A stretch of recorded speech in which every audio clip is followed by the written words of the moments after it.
Murray was out of Murray tonight. You get Alex Barth for the next 4 hours here, and a little bit of a deadish spot on the sports calendar. It's funny. It's both deader than I expected, and there's a little more going on than I expected. But I feel like these shows tend to come to me. I've done the post All-Star break show, I think, the last couple of years. That is the deadest spot on the sports calendar. But we're going to have some fun tonight. I haven't really been on. I was on with Jim Murray on Saturday. We did mostly Patriots stuff. Sports Hub Sunday kickoff on Sunday. And then today. So I've been on a little bit, but really not much since New Year's. So I haven't gotten to talk about a lot of what's going on. And, well, it's a dead time on the calendar today. You know, these last couple of days, there's actually a lot going on around all of Boston right now. And a lot of stuff I want to weigh in on. So if you like to hear about a little bit of everything, tonight's the show for you. Tonight's the night for you to join. 617-779-0985. We will talk to Chris Smith, who covers the Red Sox from Mass Live. Coming up later this hour, Bobby Krivitsky of Forbes, who covers the Celtics. We'll get the latest on Jason Tatum from him later in the program. And we will do draft talk. We're going to do that a little later in Patriots offseason talk. Kevin Majori pumping his fist. Go Ball Frogs. We'll do that in the 8 o'clock hour. Justin Melo, great draft guy with the Draft Network. He'll join us. We'll get into the Patriots offseason. Plus some of the other happenings that are going on around the world of sports, whether it be the Olympics, whether it be Pebble Beach yesterday, this weekend. I don't know if anybody's a Daytona guy. I'm not really a big NASCAR guy, but I'll usually watch like the first couple and the last couple laps of Daytona, just as a sports fan. So any and all on the table. 617-779-0985. Again, we'll take your calls all night. I got back from the Super Bowl, and as usually happens at the end of football season, I got sick. I got run down. I got a cold. Hit me hard. I'm like 90% better, but for whatever reason, my voice is the last thing catching up. So the more you guys want to call in and talk and help me out, give me a chance to drink some water, the better. But we'll make it through these next 4 hours. We'll have some fun. We got Skaz back behind the glass tonight, so you do get that part of the Joe show. We are going to do the usuals, in or out, and musings. Those are coming up. But I do want to start with the Boston Red Sox, because Sam Kennedy gave a press conference yesterday that is the latest PR disaster class in a run of disaster classes from the Boston Red Sox. And there were a number of things in there that I didn't think were great, that you really don't want to hear as a fan. Somebody who's trying to gauge the direction of this team, coming off of a roller coaster season and offseason in terms of player movement, roster management. Really going back to the Devers trade, which is going to be, it was interesting. I heard Felger and Maz McCarthy talking about this the last segment. And I guess I knew this. I never really thought of it this bluntly.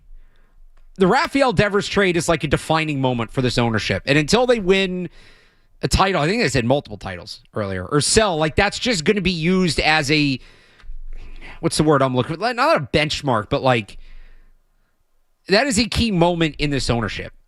And until there is another massive watershed kind of thing, like a title, everything they do is going to be viewed through that lens. I don't think the Devers trade is quite that big, but I think it's closer to that than maybe some people realize, in that everything they do for the foreseeable future, I don't think it's going to last as long as the Betts trade. I mean, it's, 6 years later, we're still talking about it. Probably almost to the day, actually. I remember that was kind of right about after the Super Bowl, the Mookie Betts trade. But it's going to be something that everything they do, the big moves, the little moves, the comments, on and on and on, everything's going to be viewed through the lens of that, of what is, like, how does the Devers trade tie into this? The Mookie Betts trade, by the way, was finalized on February 10th. So, about a week ago in 5 years.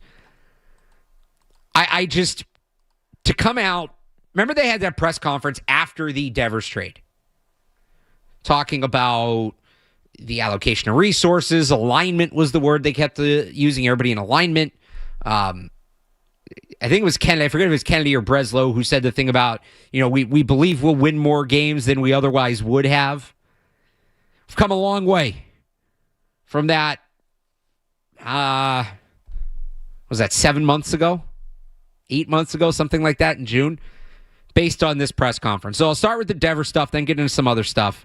Skaz, I don't have the numbers of the cuts, but do you have Sam Kennedy on Rafael Devers?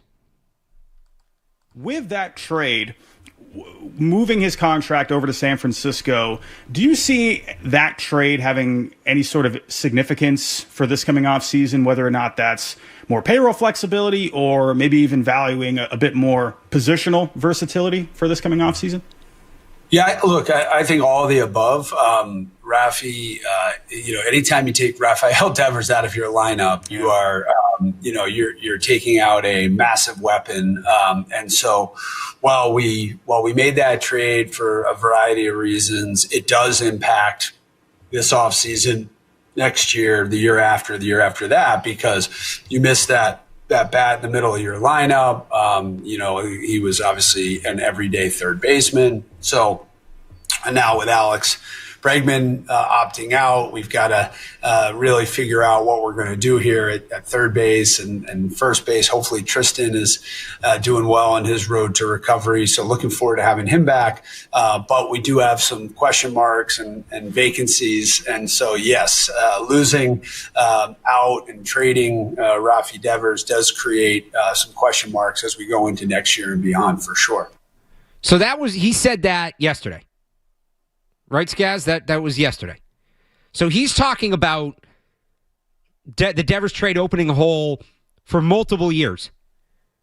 After having said at the time it was made, we're going to win more games, or the team saying at the time we're going to win more games than we otherwise would have. It's just so frustrating. Like, they're finally all here where we all knew they'd be, and I think where they knew they'd be.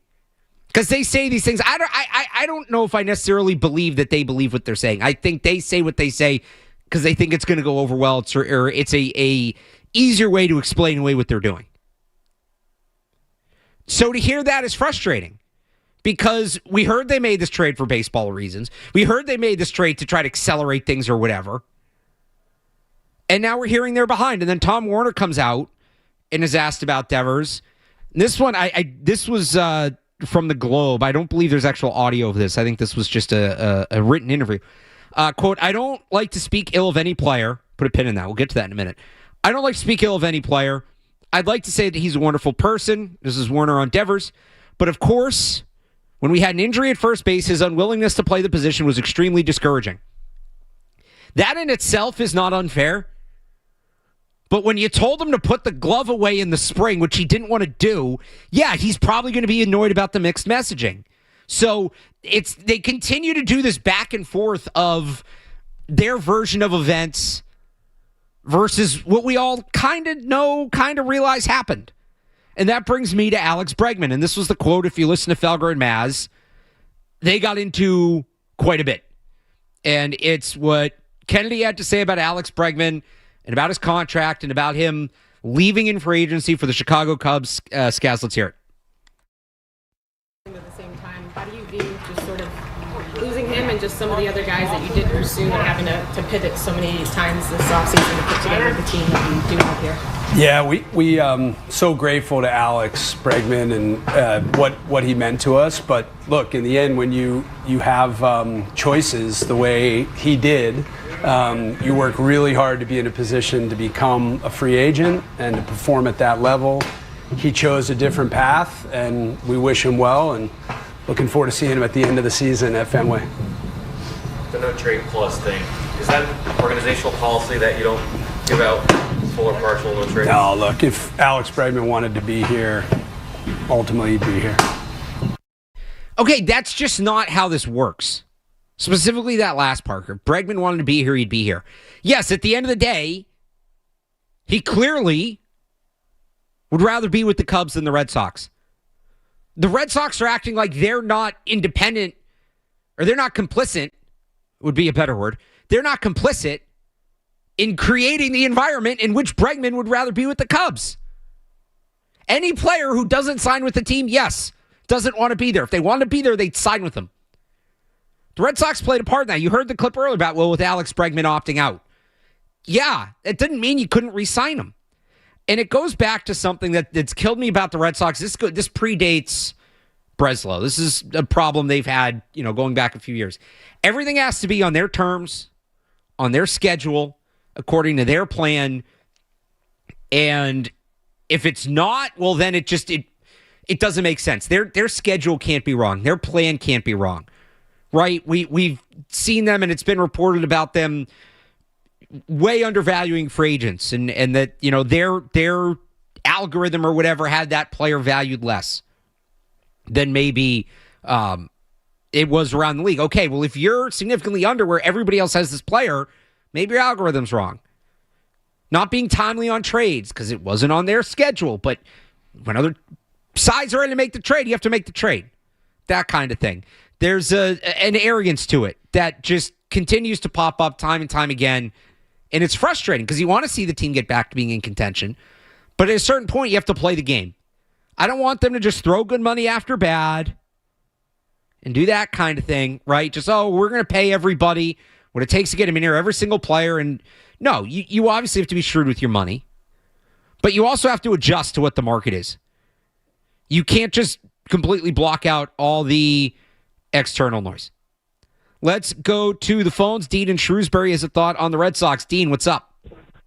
I agree. You have to be shrewd with the money, but what they weren't shrewd with was their roster balance. We're still carrying way too many outfielders, and not even getting to the fact that Campbell's probably an outfielder, not a second baseman.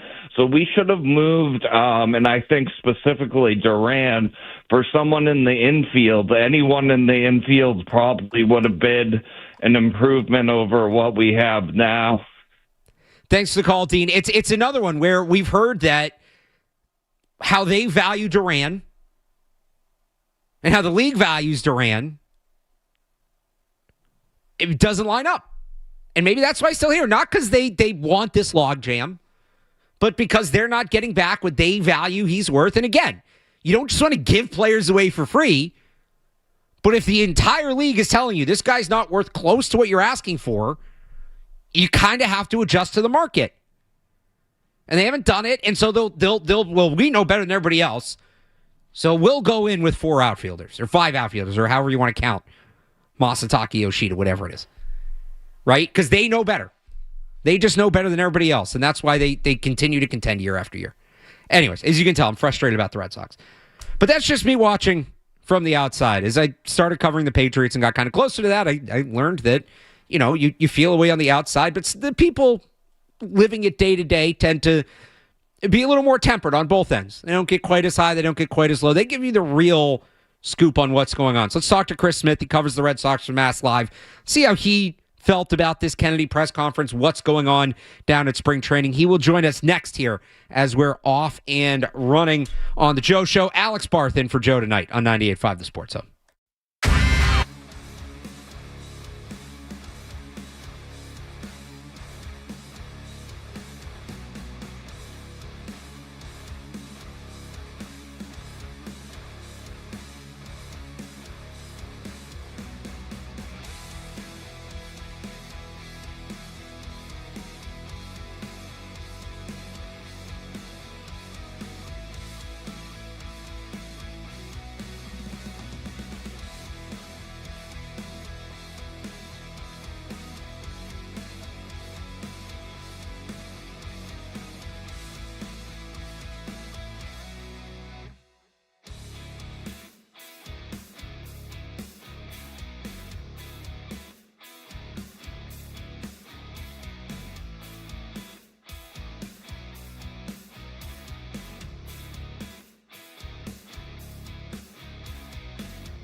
HVAC technician, he and his digital multimeter are in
Sox, you want to join us, 617-779-0985. But here to give us the perspective from Fort Myers, Christopher Smith. He covers the Red Sox for Mass Live. Chris, thanks for joining us. Hey, what's up? What's up with you? How is it down there? How's camp? What's the buzz like around the team the first couple of days? I mean, it's boring compared to last year when, Rafael Devers was saying he didn't want to be the DH and all this stuff was going on. So it's been kind of a quiet camp. There have been, a lot of questions about where's the power coming from and different things like that. But, it's been relatively a non-news camp, which I guess the Red Sox probably like. And Sam Kennedy spoke yesterday, and he didn't want to give any details on the Alex Bregman negotiations, and we kind of pressed him on whether they would refuse to give him the no trade clause. He didn't want to comment on that. So nothing really, there hasn't been anything like, the Devers stuff like last year. So let's revisit some of last year then, and just what Sam Kennedy said, talking about Alex Bregman, talking about Rafael Devers, the holes that were created by those two players no longer being here, holes that they kind of allowed to happen. What did you make of what he said yesterday and kind of the change in tone between what he said yesterday and what he said 8 months ago in that press conference immediately after the trade? Yeah, so I think that, you look at it and Alex Bregman should be here, right? Like they should have paid him. I mean, you can make a case that, you look at his numbers and over the last 4 seasons, he hasn't been the same player as he had been before. He tailed off quite a bit last year after he came back from the injury. Had, I think an OPS in the 700s. So, you look at it, you look at what Rafael Devers did. And, he refused to play first base. He had a bad attitude. Both sides were at fault. So I think that, yes, they did create these issues. But I wouldn't fault the Red Sox completely for it either. I think it's ridiculous if they really wanted to sign Alex Bregman, and the thing that was keeping them back was from a no-trade clause. Because, you look at it this offseason, the Red Sox have traded for 2 players with no trade clauses in Sonny Gray and Wilson Contreras. They both waived them. So players waived them if things happen, down the road. I think you have to just give it to them and then worry about it later. So I think that, he thinks this team is better. He thinks his team is better than last year. You could make the case that is correct with the pitching that they've added. I mean, they do have an elite pitching staff. However, there's considerable holes offensively in the power department. Power is so important in today's game. Cor has mentioned it many times last year how you can't just string 3 hits together. Pitching is so good now; it's difficult to string 3 hits together and get a rally without a home run. You need somebody to step up and hit that home run. And I think that's the big question. And Roman Anthony and Wilyer Abreu and, Wilson Contreras, those are the guys that need to step up and provide some power. However, you can always add somebody, too, at the deadline.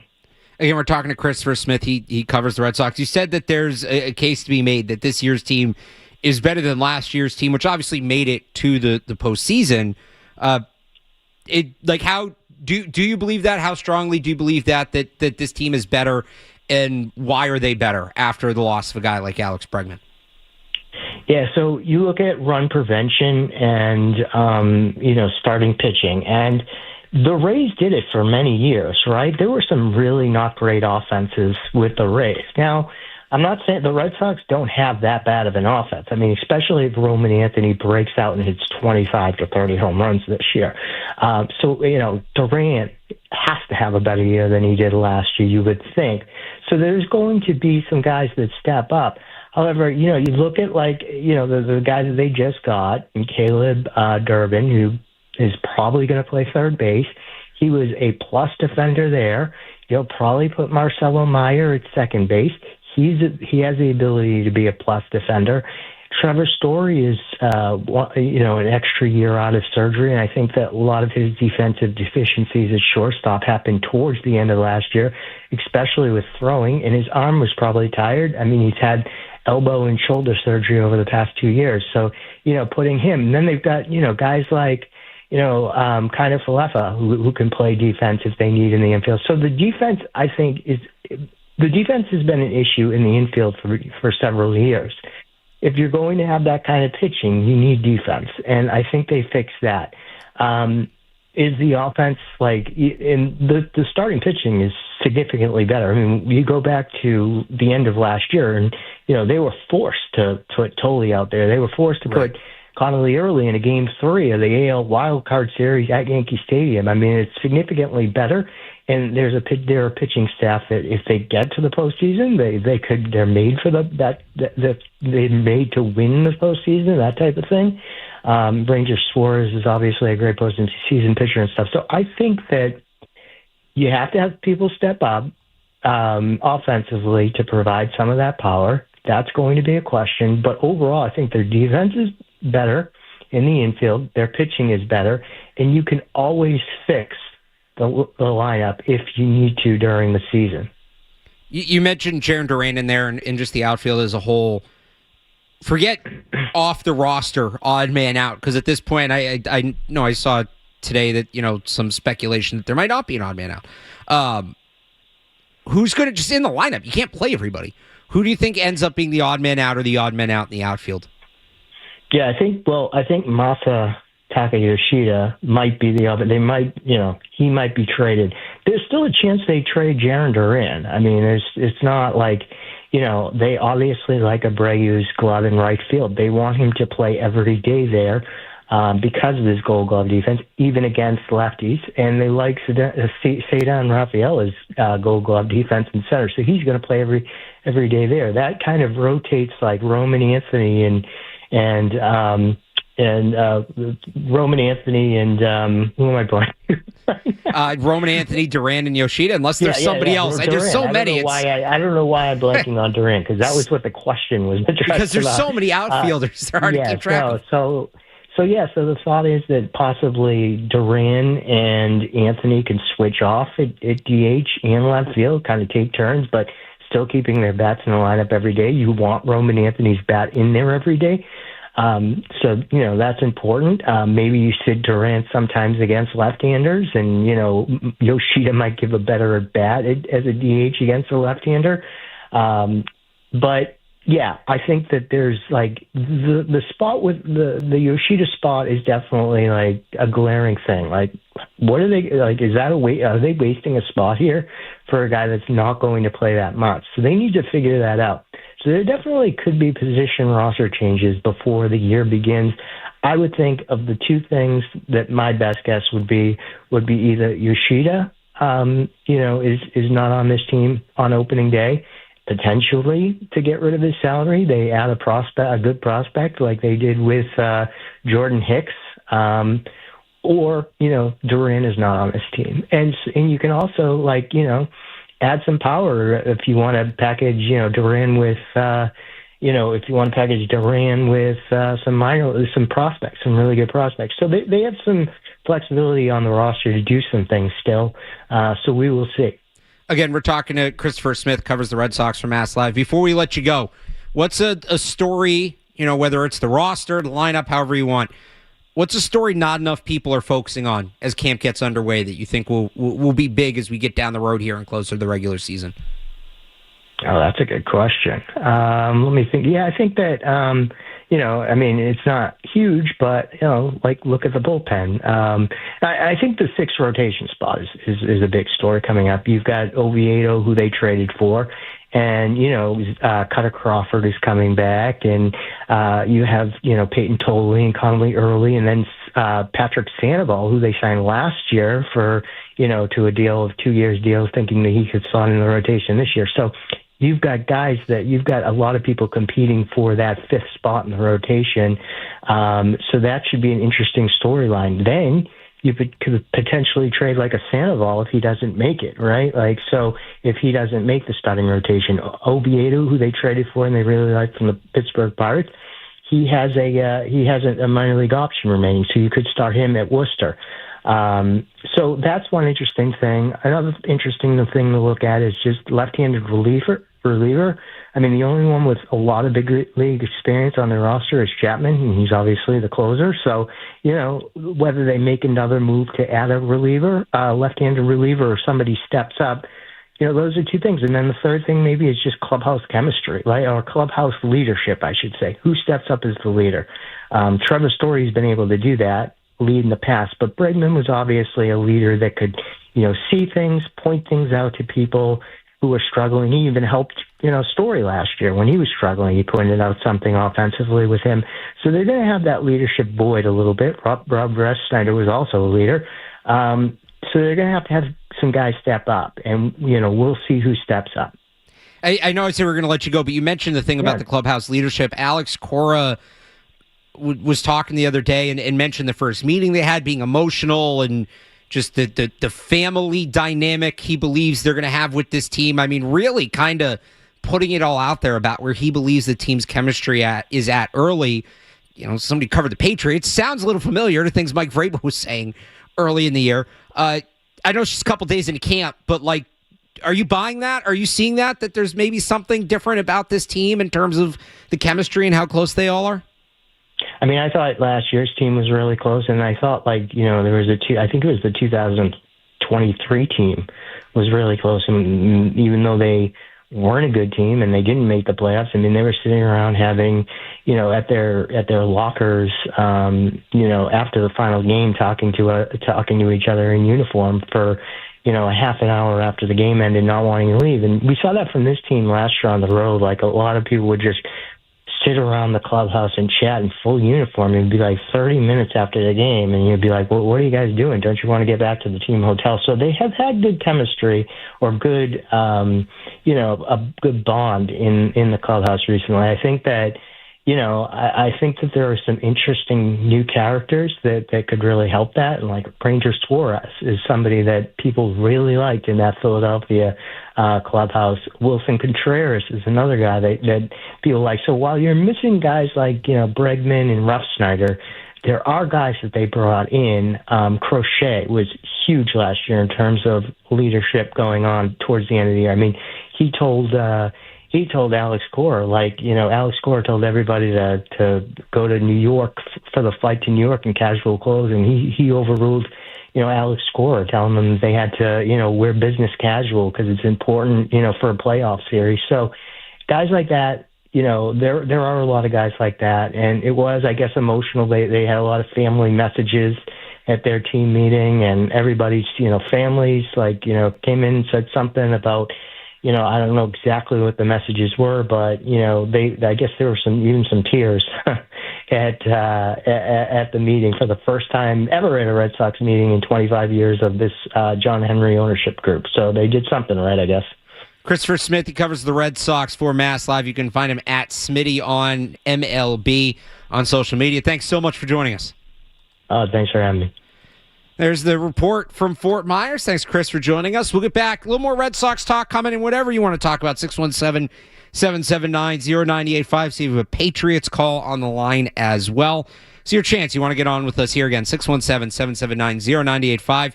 It's Alex Barth in for Joe Murray on the Sports Hub. Sports Hub headlines. Presented by Celsius Energy Drinks. The gold medal game for women's hockey at the Olympics is set. And it's the United States and Canada. That game will take place on Thursday after both teams won their semifinal games earlier today. For the men, the first round of the playoff phase of the tournament is set. That begins tomorrow. The USA, though, won't play until Wednesday. They are one of the 4 teams that got a first round bye. Also in Olympic hockey, Emily Kaplan is reporting the color of the boards will be changed. It will be lighter. After players complained early in the tournament, of course, Jeremy Swayman yesterday, letting that goal in from about halfway up the ice. Some speculation that he maybe lost it in the boards. That's what they're saying on the broadcast. As the NFL offseason gets underway, the Miami Dolphins, they're starting their rebuild. They cut a number of players. Those released include wide receiver Tyreek Hill and pass rusher Bradley Chubb. Down at Red Sox camp today, Romy Gonzalez, according to Alex Cora, is currently shut down from baseball activities, dealing with a shoulder injury. He had received a PRP injection in the shoulder, according to reports. Sports Hub headlines are brought to you by Valvoline Instant Oil Change. Enjoy quick and convenient vehicle maintenance this month. Visit NewEnglandOilChange.com for 15% off your drive-through oil change at Valvoline Instant Oil Change, the official oil change of busy people. I'm Alex Barth on Boston's Home for Sports, 98.5 The Sports Hub. Your next update at 7 o'clock.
790-985. Been talking Red Sox early, but you guys want to talk Patriots? Who am I to say no to talking a little football? Greg in Lincoln has been holding on. Greg. Hey, Alex. One thing I find interesting when it comes to what the Patriots will do at left tackle with the struggles there is factoring in Vrabel's history with the position, and it's really haunted him in his coaching career. So he made it to the AFC Championship early in his coaching career. Yep. And immediately after, it all went downhill for him at the position. The team drafted Isaiah Wilson in the first round, one of the all-time busts at that position. And then it just became a rotation of bums, Andre Dillard, Dennis Daly, and it really caused a lot of suffering for him as far as protecting the quarterback. They had awful offensive lines. And the other factor related to free agency for the Patriots is, you know, in his coaching career, he was really hamstrung at that point because the team tried to load up and go get Julio Jones and Robert Woods, and they just gave away all their draft capital to get those players. They never really panned out. So here he was stuck with a team that had, you know, nothing to trade away, horrible roster, and most of all, horrible offensive line. So when I look at if he has any say in what they want to do with personnel moves, I believe him when he says they want to get younger and cheaper. He wants something that's going to be sustainable long term. Yeah. And, you know, if Will Campbell's not the solution at left tackle, he must have PTSD at this point from the bad left tackle play he's had over the years. So, I mean, that is one position they might actually spend on. Thanks for the call, Greg. I'll tell you why Mike Vrabel, at least part of the reason, Mike Vrabel's had trouble at left tackle. There aren't enough left tackles. He's not the only coach that struggled with this.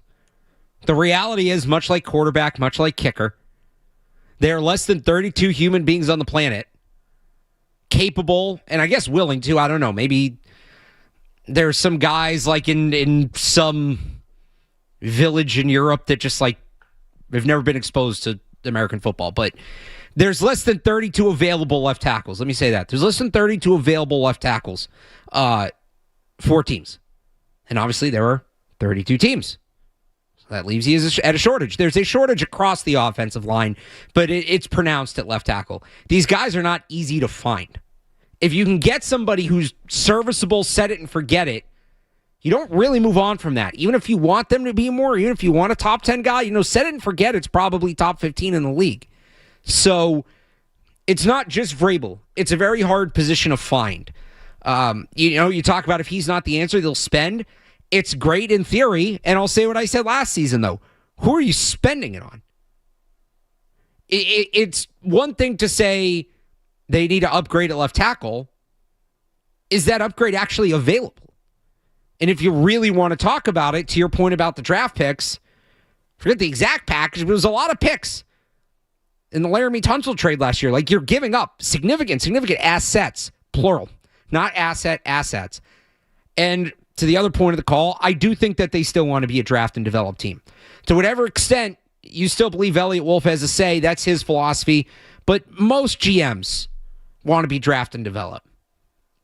It just makes you can't have sustained success in the NFL without a successful draft. You can maybe have one-offs. The Rams a couple years ago when they said F them picks. But the reality is you're not going to have any sort of sustained success in the NFL without drafting well over multiple years. Not one draft, multiple years. So you can't blow up all those picks. So I do think that that's going to be their approach. I think that's the correct approach. And I think it's the correct approach to give Will Campbell another year at left tackle. Leaving him there for this year doesn't mean that he's going to be there forever. You know, they don't have to keep him there. But he'll get healthy. He'll have a full offseason in terms of the weight program, the strength program, the nutrition program, and an NFL system. And hopefully he takes some of these training offers up that he's been getting on social media that we saw immediately after Super Bowl. He can be fine. And you know what? I'll take fine at left tackle. When you look at what the rest of the league is dealing with, most of the rest of the league is dealing with, I'll absolutely take fine at left tackle. Let's go to Randy in Providence. Randy, what's up? Hey, how's it going tonight, hey. Alex?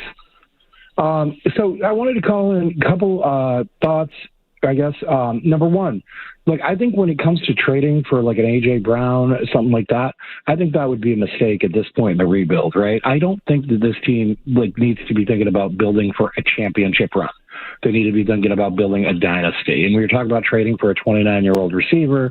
You're getting 2 or 3 good years out of them, but you're trading premium assets for depreciating assets. And that's really how rebuilds get ruined early.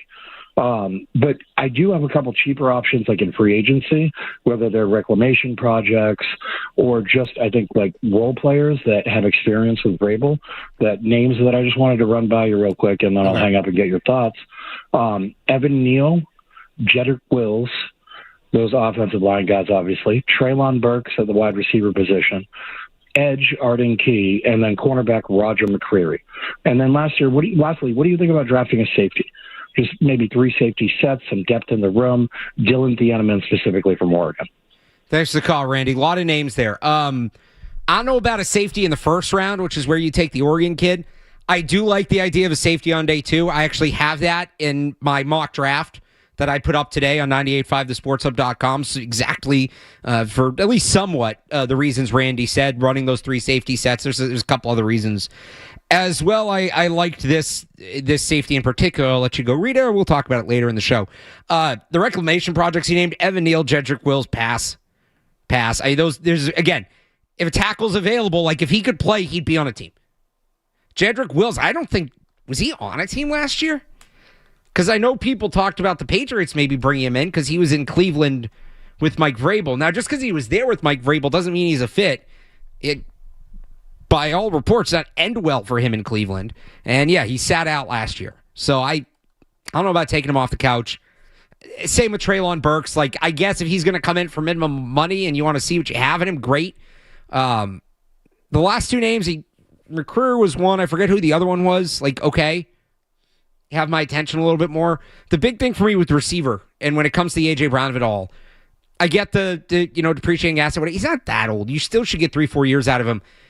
It all hinges on Diggs. If they keep Diggs, yeah, they don't need to make the A.J. Brown trade. Pairing those 2 together would be great, but I don't think it's a need.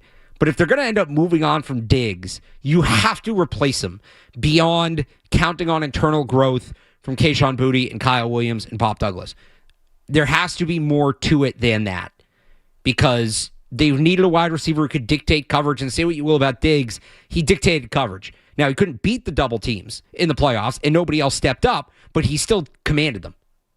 And so whether it's A.J. Brown, Brian Thomas Jr., if the Jaguars move him, Alec Pierce, I'm not a huge George Pickens guy, but just for the sake of the argument, he fits. Or going to the draft, and a guy like Denzel Boston or Casey Concepcion, you can't move on from Diggs without replacing him. If A.J. Brown's the way you're going to do it, you can't just go down to nothing, I would say, at that position. Or not nothing, I don't have nothing, but you can't just drop Diggs and not replace him. They don't have enough talent elsewhere in the room. I think when all those guys are slotted in 2 through 5, it's a solid room. So it's not to say they don't have enough beyond Diggs. I think those guys, when you have a Stephon Diggs, are all slotted in the right spot, more or less. But if you were to move on from Stephon Diggs and just bump all those guys up, well, that's kind of the room that they've had the few years prior to this one. I don't want to see them go back to that. One more call here before we hit the break. Andy in Watertown. Oh, it's a good one. Andy, what do you got for us? Hi, Alex. I was checking on Antonio Gibson. Yeah. Haven't heard anything about him in a long time. Injured, I think, after the first Buffalo game. I was excited when they brought him in to start the season, helped them on kick returns, and as actually kind of the second and third back. Yep. And just wondering, I think he's on a multi-year contract. Yes. Do you think they'll bring him back after coming back from a tough injury? And such, and they never really kind of developed a third or fourth back behind Stevenson and Henderson. Have you heard anything about him, his prospects coming back? Because I do like him as a veteran. I like him too, Andy. Thanks for the call. I like him too. I think he's a good player. I wanted them to use him more before he got hurt. I said at the time that injury was going to be underrated, especially the kick return element. Like, kick return are a sneaky need for the Patriots this offseason. When, we saw what Marvin Mims and Rashid Shaheed in the playoffs and what those guys can do to flip a field. The Patriots need that element, and they can make some of those luxury additions with the offseason they had last year. Gibson himself, I think he's a good player. He's back. So to the question of are they going to bring him back, he's still under contract. He's going into his age 28 season. He'll be 28 in June. You bring him back in camp and see where he's at. I'd like for them to bring in another running back just in case he's not full go, because I think having that third running back to rotate is good. That could be something that's late on day 3 in the draft. That could be one of those free agents that you sign after the draft, right? Once the comp pick formula is gone. Running backs generally don't sign early. Now, some guys will this year. It's a strong class. You guys like Kenneth Walker that are going to be available, but they don't need that level of guy. Who's their big name at running back? Why am I blanking? The Jets running back. Breece Hall. Thank you. That was annoying. So they don't need that level of guy. I would like to see them bring in another back that can realistically compete for a roster spot. And you see where Gibson's at. And if Gibson's good to go, you didn't bring this other guy in for that much. Maybe he becomes a practice squad guy. Or maybe he outplays Gibson and lands a spot on the roster. Actually, I'll plug my mock draft again. Have a potential option for that in there. So you can check that out on 98.5, thesportshub.com. So guys, we'll take this up to 55 so we can grab one more call here. Greg in Webster wants to go back to last year's draft. Oh boy, Greg, what do you got? I was just wondering what you saw, if they would have been better off passing on Campbell and taking Ted McMillan and then coming back with Irizarry in the second round instead of Henderson, and then maybe grabbing running back in the third. Thanks for the call, Greg. I don't think they would have been better off. I mean, there's a lot of ifs in there. Irizarry was further away. I would have felt a lot worse about Irizarry starting next to another rookie if they still go the Jared Wilson route. Ted McMillan had a good season, obviously. If they draft Ted McMillan, my guess is they don't sign Stephon Diggs. And Diggs was the answer to not coming out of that draft with the wide receiver. They got Kyle Williams, but he was more of a complimentary piece. And what Diggs brought to that locker room, there's value there. How he worked with the other receivers. Long term, maybe there's an argument for it. I don't know. We have to see it play out. Irizarry was always a more developmental player. Where do they go beyond Diggs at wide receiver? What happens with Will Campbell? Does he develop? I'm not ready to say that now, though, and I don't think they would have been better off in 2025. Do they still make the Super Bowl? Maybe. But I think the impact of Diggs was so great. And again, and maybe they do, but I really don't know if they sign Stephon Diggs if they draft Ted McMillan. I just think they had one spot for that wide receiver, and he was the guy. That's just my thought. That's just me guessing. I don't know for sure. But we'll see. Maybe down the road, maybe in 3 or 4 years, the answer becomes different. But based off how it went in 2025, I think they were better off with Campbell. So 617-779-0985. You want to keep getting into the Patriots? We can do that. I do want to talk some Celtics, though. We'll have Bobby Krivitsky, covers Celtics for Forbes, join us in the next hour, talk some Jason Tatum. All of that coming up here. It's Alex Barth in for Joe Murray on the Sports Hub.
changed. It's going to be lightened after players complained earlier in the tournament.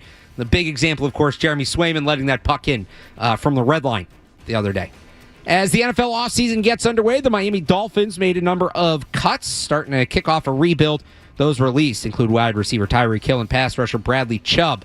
And down at Red Sox camp, Alex Cora telling reporters Romy Gonzalez has been shut down from baseball activities due to a shoulder injury. Sports Hub headlines are brought to you by Awaken 180. We all love the word free, so does Awaken 180. Medication-free, side-effect-free, and free support for life.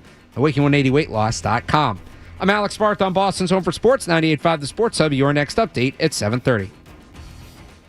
The Sports Hub. 3 legendary franchises on one legendary radio station.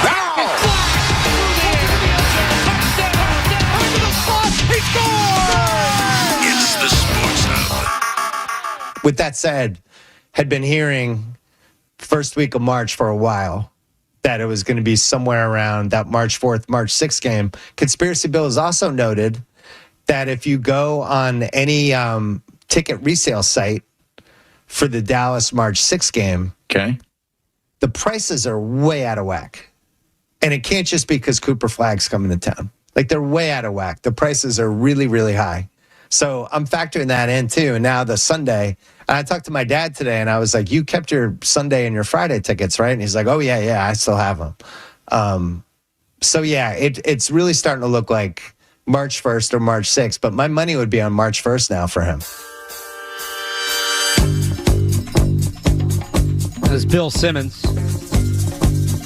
It's Alex Barth in for Joe Murray tonight, taking up until 10 o'clock here on the Sports Hub. You want to join us, 617-779-0985. Talked Red Sox, got some Patriots calls earlier. I do want to get into the Celtics stuff, though. We'll have Bobby Krivitsky joining us next segment here. And we got Skaz back there, co-host of the Green Teamers podcast. Jake Seymour actually also still here. One of the hardest working guys at the station. His shift officially ended more than an hour ago, I believe. He's the other host. You guys just put out an episode Sunday? Yesterday? Yes, yesterday, yeah. Yesterday? Little Tatum talk. So I want to get into this. March 1st. That feels not quick, but sudden. Does that make sense? So we're talking about 2 weeks. Is that 2 weeks from today?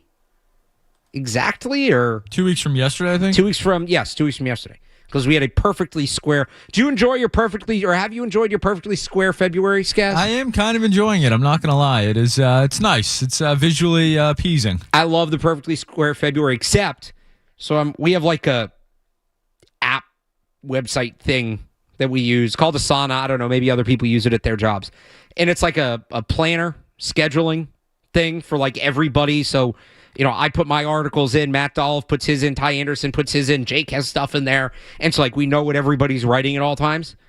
So I was I filled out, by the way, people are curious about this. The draft coverage is all in Asana now. I always put in like all the big draft features I'm going to do all at once, and it looks like this big daunting checklist, and I kind of chip away time and time and time again. How many pieces do I have in here? I can't count this on the air. It's too many. It's over 20. But anyway, so I'm putting that in today. And so I put in, February 23rd, Combine Preview, February 26th, Combine Reaction, blah, blah, blah, blah, blah. And then I realize I'm getting the dates wrong because, like, the day of the week of February 26th is the same day as the week as March 26th. They're both Thursday. So it's easy to not realize which calendar I was looking at. Maybe that's just the way it's lined up on there. But besides that, very much enjoying my square February, guys. I hope everybody else out there is enjoying their square February. If you don't know what that means, it's when February starts on a Sunday because it's only 28 days. 28 divided by 7 is 4. The calendar, you don't get that like half week that shows up on most months. And I think these they're not like rare. It's not like one of these like once every 20 years thing rare, but they're relatively rare. Anyway. It's a little Joe tangent for you. It's 2 weeks from yesterday. Is March 1st is the day everybody thinks Tatum's going to return. They get that game moved into prime time. Gets flexed. It's against the Sixers. That's a good rivalry matchup, although the Sixers are down this year. We all know that, like, Celtics-Sixers, that's a thing, especially when it comes to Tatum. You go back to that draft.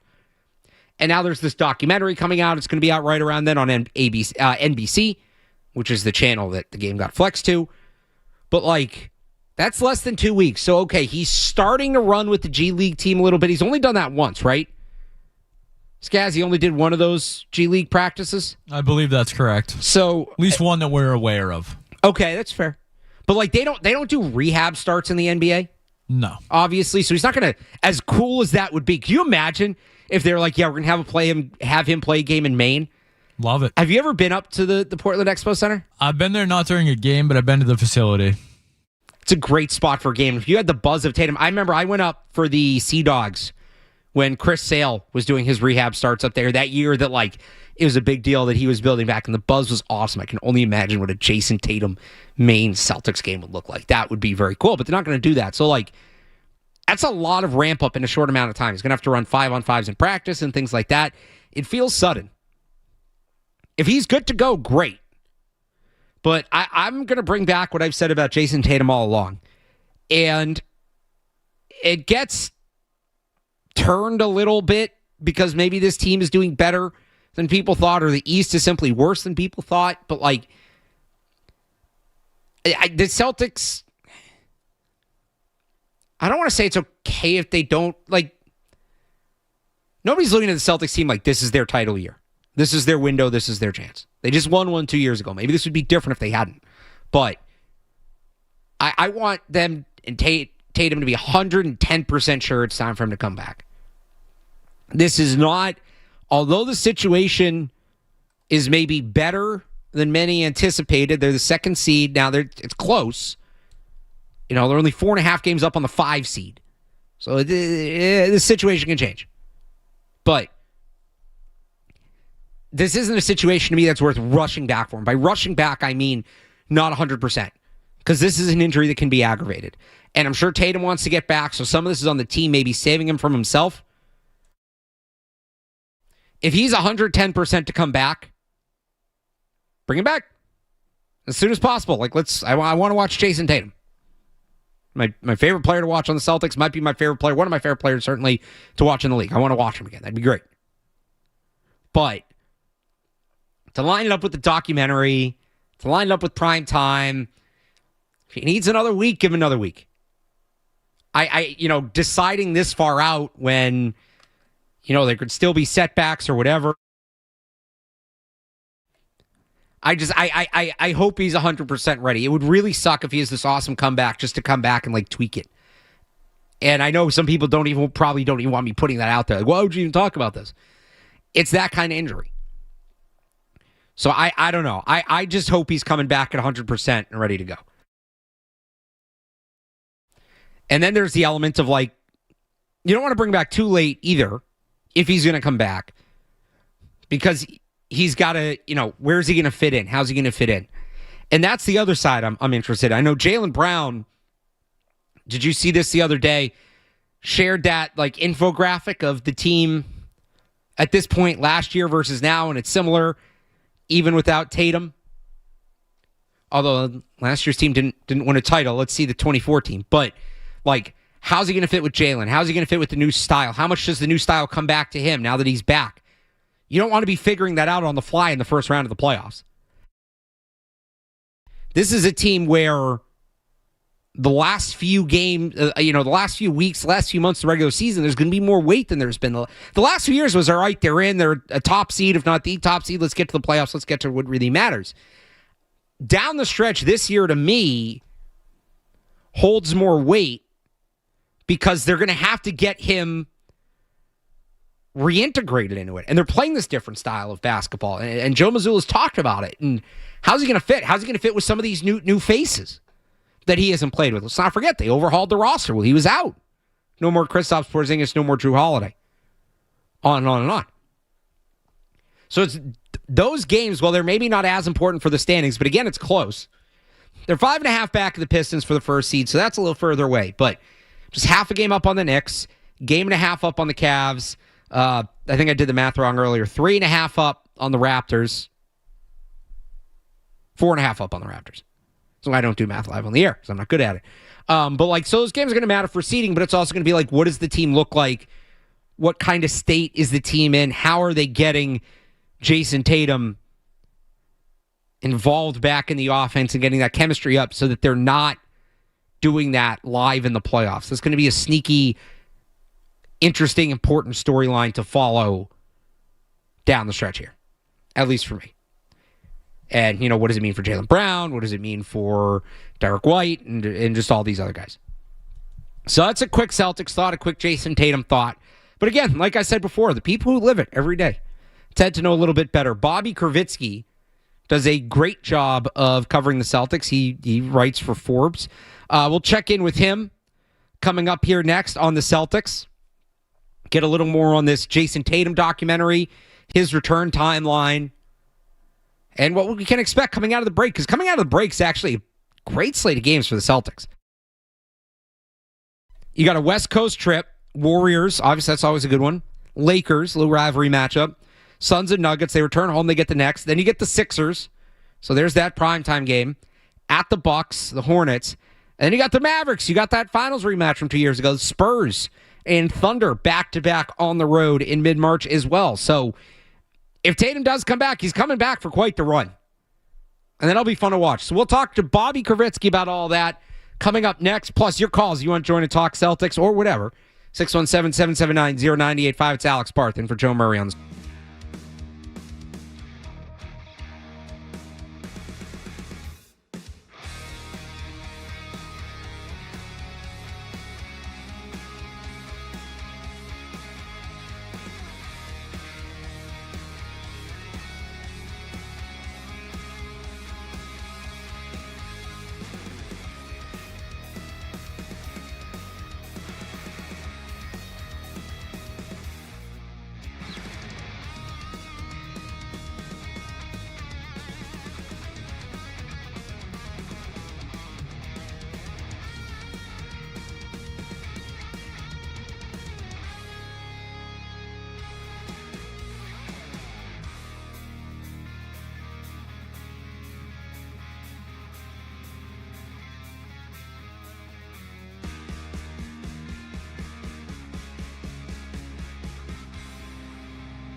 back here. I almost said on Sports Hub Sunday kickoff. Nope, that'll be Sunday with Cerrone Battle at 8 a.m. Just programmed into that. No, it's Alex Barth filling in for Joe Murray on the Joe Show. Talking a little Celtics. So let's go to Bobby Kitzky. Covers the Celtics for Forbes. Get the latest. A lot going on for a team that's in the All-Star break. Bobby, how you doing? Good, Alex. Appreciate you having me on. How you doing tonight? I'm doing good. Always. Thanks for joining us. Appreciate having you join us. Let's start with the Jason Tatum stuff. March 1. Should I clear my calendar? Is this it? Is this the one? Yeah, look, just a prediction here, not reporting anything, certainly not breaking news, as great as that would be for this segment, Alex, but it certainly looks that way. When NBC gets involved and they're running a documentary in the weeks leading up to it, and they grab that Celtics-Sixers game and they put it in prime time, that certainly seems like a lot of breadcrumbs. So at the moment, I had initially thought coming into this season, I did think he would play, and the date that I had circled as the favorite was March 4th at home against the Hornets. It's a day after his birthday. Now it seems like it's going to be a few days earlier than that against the Sixers. And he said he specifically wants the return to be at home, which I think is cool. And I think maybe he doesn't intend it this way, but I think it's an awesome nod to the fans. So they have the Sixers on March 1st, the Hornets on March 4th. I looked at that Mavericks game, March 6th, Cooper Flag, finals rematch. Obviously, Luka's not there anymore. But March 1st, it's 2 weeks away, less than 2 weeks away now. Assuming that's the date or it's around there, right? He's not coming back out of the All-Star break. We know that. So clearly he's not there yet. What's left? What are the next steps? What are we going to see him do between now and his return, whether it's March 1st, March 4th, whatever? So it's really important for me to note that I was there for that workout after shoot-around in Detroit before they played the Pistons on MLK Day. But outside of that, I haven't personally seen anything. It's been behind the scenes, and you hear even Ron Harper Jr., for example, during All-Star Weekend, saying that when he participated in portions of that practice with the Maine Celtics at the Auerbach Center recently, that Ron Harper Jr. said, well, he looked like Jason Tatum. So all the feedback from those who do get to witness the day-to-day progress, that seems to be rather encouraging. And when we spoke to him a day after that practice with Maine at the Auerbach Center, he tried to pump the brakes and take the temperature down a little bit and talk about how he doesn't know and everything is day by day. But at the same time, Alex, he was smiling from ear to ear the entire time. And so, again, all the signs point to someone who is trending in the right direction. And at this point, without being able to see everything that he's doing and some of these most important steps, I wouldn't be surprised if he's at a stage now where it's really about his conditioning and his stamina and how he responds to playing 5-on-5 basketball. Again, we're talking to Bobby Kitzky. He covers the Celtics for Forbes. So that's along the line of something I was saying before the break, that I want him to come back at 100%. And what I mean by that is this is not a team, in my mind, he needs to rush back to. Even though the situations may be better than we thought, they're going to be, I know it's kind of close to the top. They're going to be a top 4 seed. I don't want them coming back and aggravating it. And obviously, there's always a chance of that no matter what. But, sometimes you see guys come back 90%, 95% because there's some pressure. There's a playoff race. Maybe it is the playoffs, whatever. But based on, again, I acknowledge that you acknowledged, right, this is just kind of what you're hearing, not what you're seeing with your own eyes. But he's not just coming back maybe a little earlier than expected. But he is coming back at that 100%. It doesn't sound like they're rushing him back. Yeah, they would not clear him until Brad Stevens has used 110% multiple times. I just said that, and I didn't even know he'd said that, so there we go. Yeah, see, and so they are going to be extremely cautious with him, and some people might wonder, well, coming back on March 1st, how cautious is this? You speak to medical experts who, specifically some of the leading experts when it comes to handling Achilles tendon repairs, there's a consensus that physically the tear can recover to the point where perhaps just from that standpoint, so not a basketball standpoint, but the health of his Achilles in a vacuum could have allowed him to return even sooner than this. And then the idea that if he's cleared from a basketball standpoint as well, and you don't bring him back, that now there's the risk of stretching out the fear pattern that exists if you say, let's wait till next season because we want to err on the side of caution.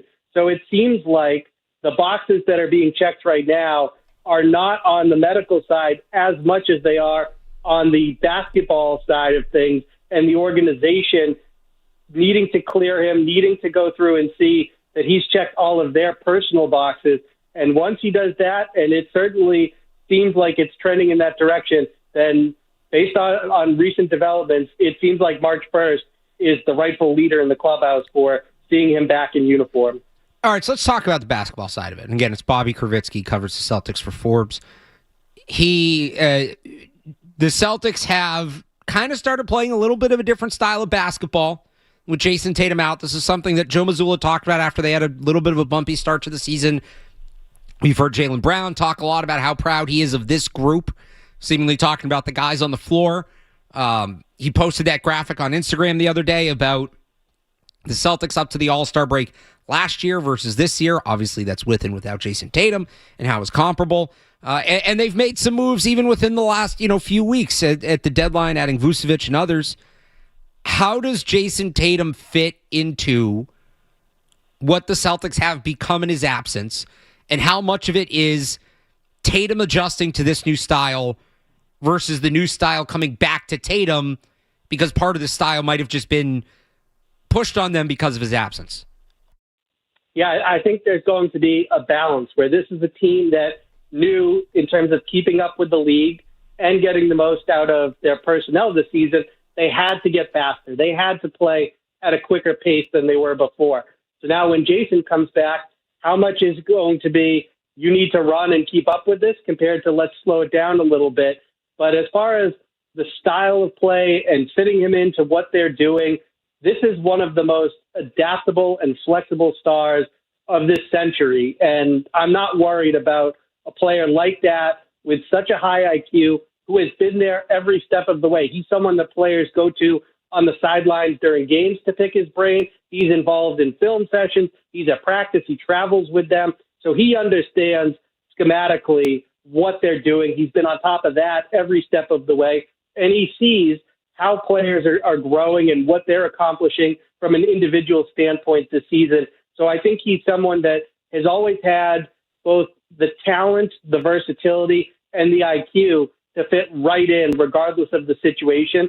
And then just given the nature of his injury, there, I'm assuming, will be some adjustments from the team side to help ease him in and make sure that he's comfortable with what he's asked to do. Beyond Tatum, look, Celtics are 35-19. They're the second seed in the East. Fully acknowledging some of that is just because the East as a whole sucks. We don't need to get into the whole how they reinvented themselves. I think that story's been told here because they did it a few months ago and they've just kind of been riding that. But what do you want to make sure that what should they make sure that they don't abandon when Tatum comes back? Is there anything that you think maybe they've learned, they've been forced into or discovered about themselves because of the absence of Jason Tatum that even when he comes back, you look at and you say, this should still be a part of what they do? I think offensively, they are running these beautiful multi-option reads where they are allowing players the freedom and combining a bunch of different common actions into one possession within the flow of the offense. And so I think that has really provided an outline and a structure for players to succeed and grow over the course of the season. I think Jordan Walsh is a prime example of that, where he told me that role player IQ is where he's grown the most going into the season. And now he's getting even more comfortable with that. And so they've created this offensive, again, outline and structure to where it becomes that they can consistently generate quality shots and put players in a position to succeed. And it's really done a great job of getting the most out of their current personnel. And I don't think Jason Tatum comes in and disrupts that in a negative way. I think it is. And we do have to be fair. As much as he says that the last thing he wants to do is come back and not be Jason Tatum, I think people have to give him patience and grace, and you can't expect him to return and be a top 5 player in the league from whenever he takes the floor again, just right off the rip. But you are putting someone in there who can immediately come in and excel in any number of roles within an offense that's orchestrated like that. And so he is disrupting the situation, but he's doing it in a positive way and bringing them an upgrade regardless of what standard he's playing at.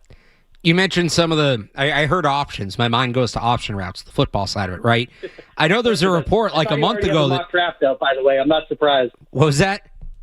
I saw you already have a mock draft out, by the way. I'm not surprised. It's late. I usually do the day after the Super Bowl. I was a little preoccupied this year. So I apologize to everybody that it was late. I'm usually a week. When Bill said after that Super Bowl, we're 5 weeks behind everybody else on the offseason, he wasn't kidding. No, you're feeling it down more than ever. It's funny when you said that, like my mind goes to that. There was something like, I think right around New Year's, that Josh McDaniels had worked with Joe Mazzulla on drawing up some plays. Is that kind of what that stuff is?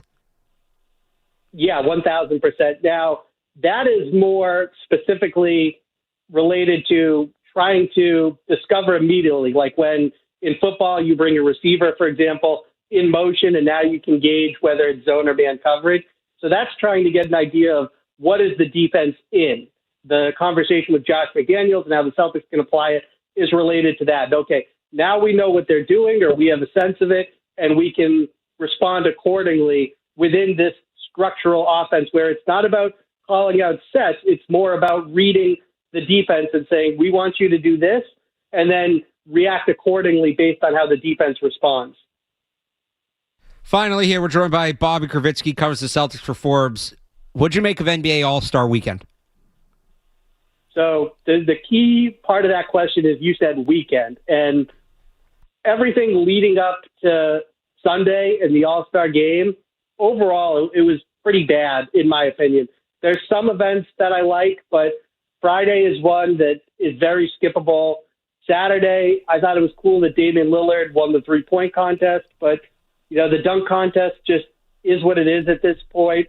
And then the game came around, and I had low expectations for it, but it really delivered. And that new format where it's much less energy required than a full game, it was conducive to a higher level of effort, more competition. And so I really think that at a time where they needed the All-Star game to be a success, they got that. I think it's a step in the right direction. And I like the NHL format where they do the 3-on-3 by divisions. Now, NBA divisions are completely meaningless, but something like that, I think it was a step in the right direction. But I'm with you. I used to love the dunk contest, three-point contest. They didn't even do the skills contest this year, right? Unless I missed it. I didn't see it anywhere. They did a thing where they had, for example, Ron Harper Jr., Dylan Harper, and Ron Harper. I don't think he has the senior in the name, but he is senior.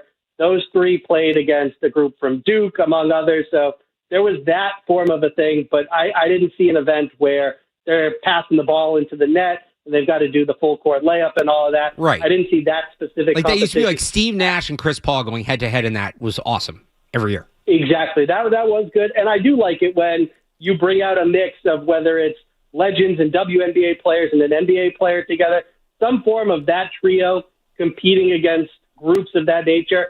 I do enjoy that.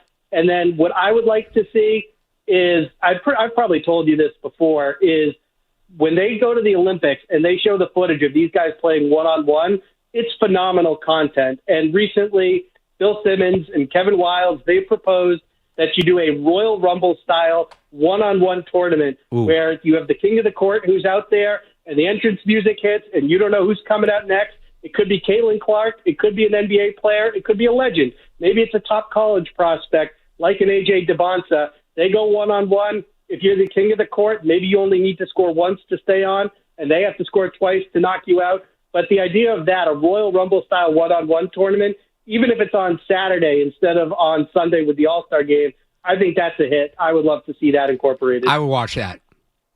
That sounds pretty good. I like that idea. Bobby Kitzky covers the Celtics for Forbes. You can find him on social media at Bobby Krivitsky. Bobby, thanks so much for taking the time and joining us. All the best, Alex. Thanks, Bobby. All right. So there's your Jason Tatum update. Skaz, I know, said he and Jake did a podcast on that the other day. I'm curious if he has any thoughts on what Bobby said. If you have any thoughts on it, any thoughts on the Celtics, we can get back into the Patriots stuff as well. I know we were getting calls on that earlier, 617-779-0985. We also have In or Out coming up. All that and more coming your way. It's Alex Barth in for Joe Murray. Sports Hub headlines presented by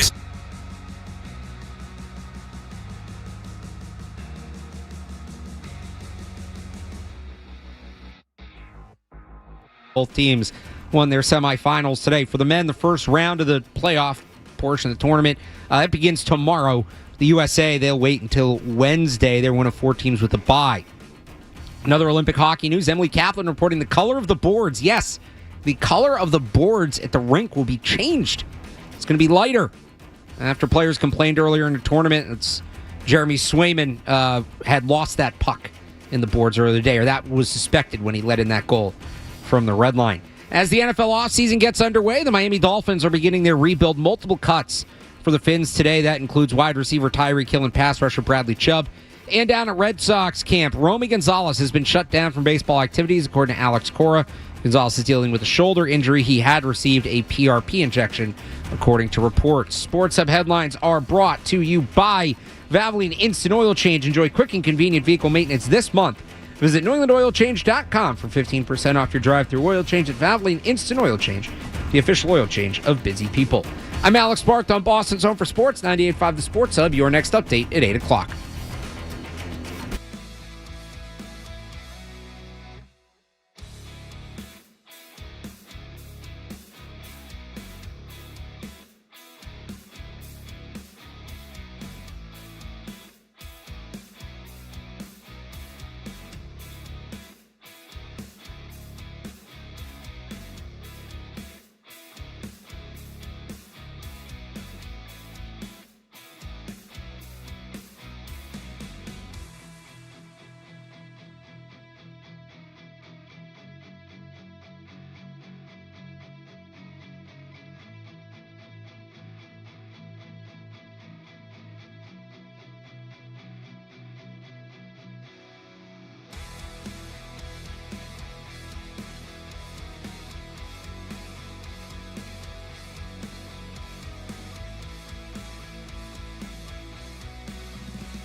that if you go on any ticket resale site for the Dallas March 6 game, okay, the prices are way out of whack.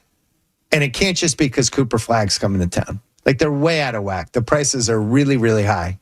So I'm factoring that in, too. And now the Sunday, and I talked to my dad today, and I was like, you kept your Sunday and your Friday tickets, right? And he's like, oh, yeah, I still have them. So, yeah, it's really starting to look like March 1st or March 6th. But my money would be on March 1st now for him.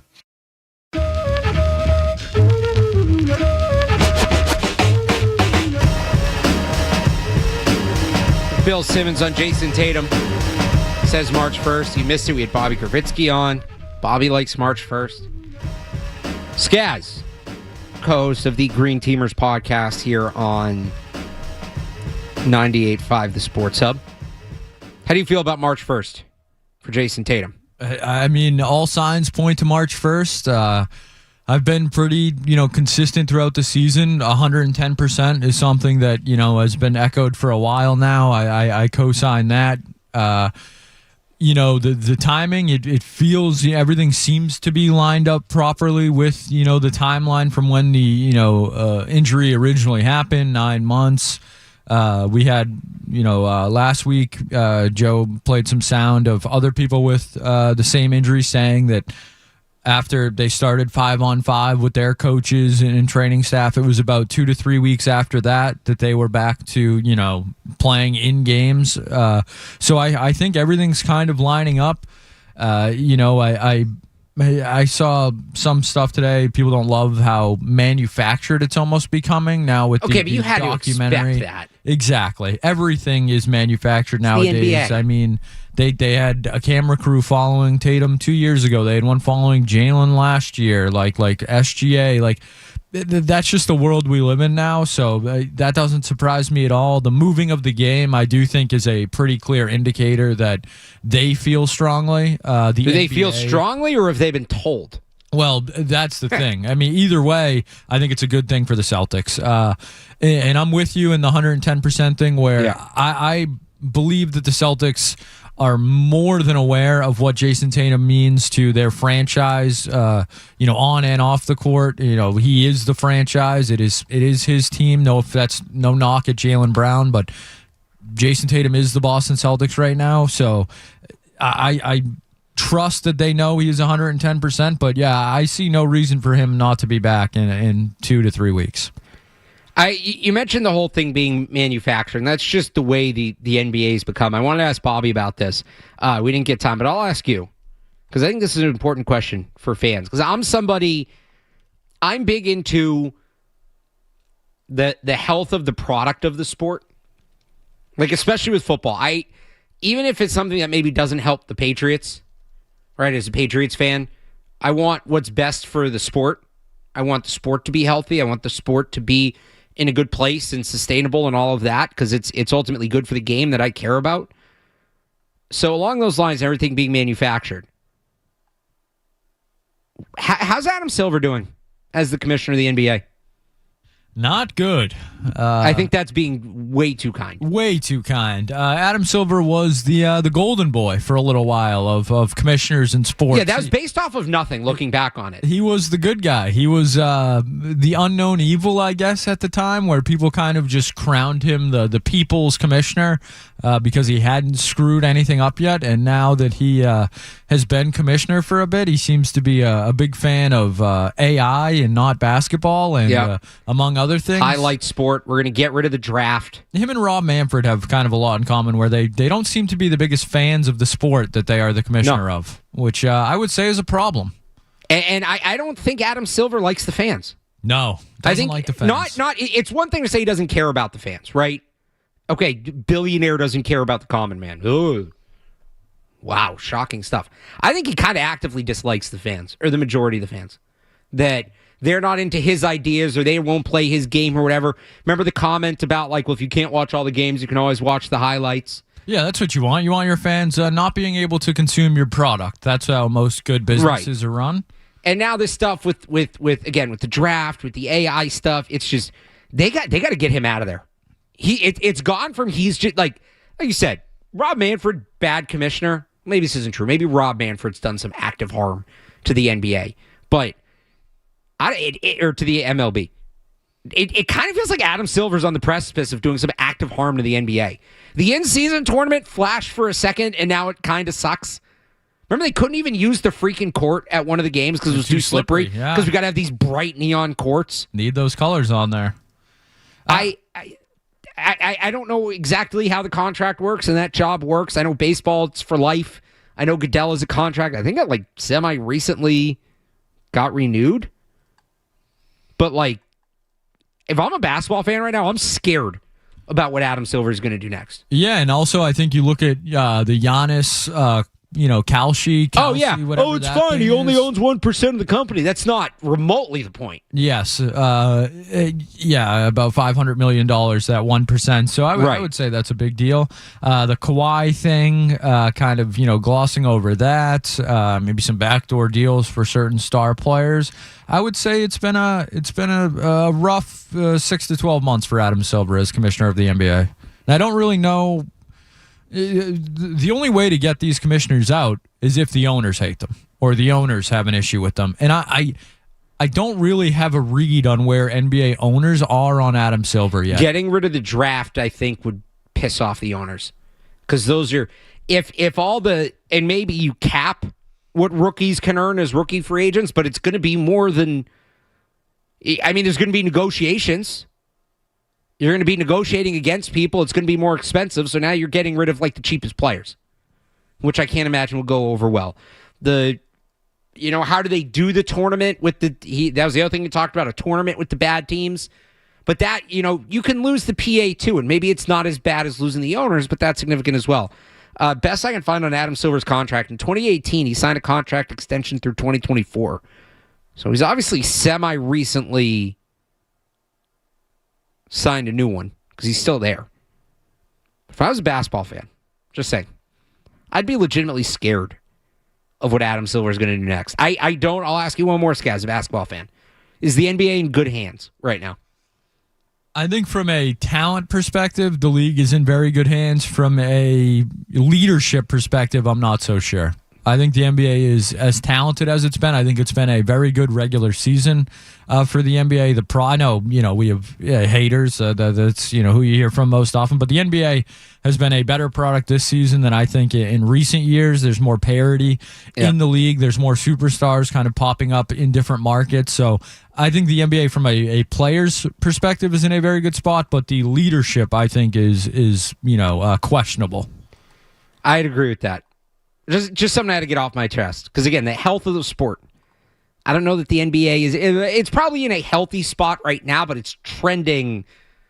when you get that little tickle in your throat right before you get sick? So you're not sick yet, but you can feel it coming. It's teetering. It's teetering. That's a good word. That's where the NBA is. Anyway, I had to get that off my chest. You want to do a little in or out? Yeah, why not? 750? Right. Let's do some in or out after this here. It's Alex Barth and for Joe Murray on the Sports Hub. What's it going to be, McFly? Are you in?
and Dawson have embarked on a research project of sorts. How did it even come up? We were scrolling a map. We were talking Syracuse and Duke is on. Oh, that's now. right. I Yeah, think that's Jim what started it. Boeheim, that fraud. And I was talking about a school at Ithaca. I used to have to cut up when I interned at an ESPN radio station up there, ESPN 1160 in Ithaca. And I used to work, not really overnights. It was like an 8 to 1 a.m. thing. And part of it was like intaking all the audio. So when I was working on a Saturday night, I had to cut up the Jim Boeheim press conference. Guy talked like he was Bill Belichick, won one ring. And at that point, it was like 10, 12 years since he'd won one. He drove me nuts. Team Coach K all the way over Boeheim. Anyway, so we're scrolling the map, see how far Ithaca and Syracuse are. And Skaz scrolls by this thing called Chunky Boys Golf. I have no recollection of it being up there. I drove not directly by it, but in the general area, I don't know, once a week, as long as I was at that radio station, it was a few years. Never even knew it was there. Now, it's been more years than I'd like to admit since I made that drive, over a decade. But I can't believe I missed it. So we're trying to figure out what it is. And I have not found anything. Yeah, so the crack research department back here, me and Dawson. Okay. We've found what appears to be the structure, but we think it may be a joke of some sort, a ruse maybe. It appears to just be a house, someone's house that maybe, kids or something applied for a business spot on Google Maps, and they got their friend's house to be Chunky Boys Golf Club or something. That rules. Because from there is no website, there is no phone number, and the street view is simply someone's driveway with a high school graduate sign in the front yard. So, well, congrats to the graduate. Yeah, congrats to the graduate, a graduate of Lansing, it says. Lansing High School. That's up there. There you go. So, kudos to them, but I was really looking forward to some Chunky Boys golf merch. I texted some friends from Ithaca, so that's what I wondered. I saw it was like a house, and I wondered if maybe it's a merch thing and they're just based out of their house. Because it's definitely not a course. No, certainly not. Anyway, you want to do in or out? Yeah, why not? Barth, let's do it. We talk sports here every once in a while, sports and gambling, especially on the Joe Show. One man, I've lost his name here, but he had a little parlay that he placed in the last couple weeks. And that first part of the parlay was Colin Morikawa to win the Pebble Beach Pro-Am this upcoming week, or this past weekend, and he did. The second half of that parlay, though, is an Atlanta Falcons Super Bowl victory. I believe this was a $10 or $5 wager. The cash-out option now that Morikawa has won is $600. The payout, if the Falcons win the Super Bowl, I believe is around $40,000 to $50,000. Alex Barth, are you in or out on cashing out of that ticket? So this person might be a time traveler just based on making the parlay. And if they are and they know something, obviously you don't cash out. I don't know that I'd cash out right now. $600, so it's $600 return too. What was he? Because it's six something, right? And he bet $10. I think it was like $10, yeah. So you're going to clear $600. What I might do, and at least see what the schedule is. Let's say the Falcons play, just see who their opponents are in 2026. Let's say the Falcons have a really weak schedule, at least to start the season, right? Do you let them maybe win a couple games and see if that cash out goes up? Boost the value. Right, because it's not today or never, right? But so they play. They actually have kind of a tough schedule. I'm looking at all their home games are against teams that finished last year 500 or better, except the Bengals, who didn't because of injury, the Chiefs, who didn't because of injury, and then the Saints. But that's a divisional game. Their road schedule's a little easier. No, it's not. There's actually the only teams under 500 are the Browns, who admittedly suck. The Commanders, that was due to injury, and then again the Saints. So I don't know. Maybe they get the Browns and the Saints, and I don't know if you think the Chiefs are going to regress. They get them off the rip. That's a really tough schedule. Now that I'm looking at this, wow. But because even if they lose a couple, the cash out's not going to go down that much. I might wait and see if they start 2-0, 3-1, Does that get up a little closer to 1,000? I like it. I might play it out into the season. So I'm in on cashing it out, but I'm not doing it immediately. I'm being smart about it. Look at that. All right, Barth, this is the Joe Show. So from bets to farts, scientists have developed smart underwear designed to track how often you fart. Alex Barth, are you in or out on underwear that tells you and tracks how often you fart? Who doesn't know how often they fart? How do you not know that? You should be aware of when you're... I guess maybe not everybody's actively counting. You can. Yeah, I can't say I've ever actively counted, like a day's count. But that's not a tough thing to count. No. Well, you would hope not. Open up something in the Notes app and, you do a little check mark every time. And not everything needs to be a smart device. Too many things are smart devices. My buddy has a smart fridge. Out. It's too much. Out on that. It's too much. So I as another level of a smart device, I'm out. Yeah, I don't need you to track my farts. I feel like everything else I'm doing is being tracked enough. I don't think you need the fart data. All right, Barth, from farts to something that may give you farts. Walmart, our friends over at Walmart are testing out a new fresh sushi bar at their supercenter in Florida.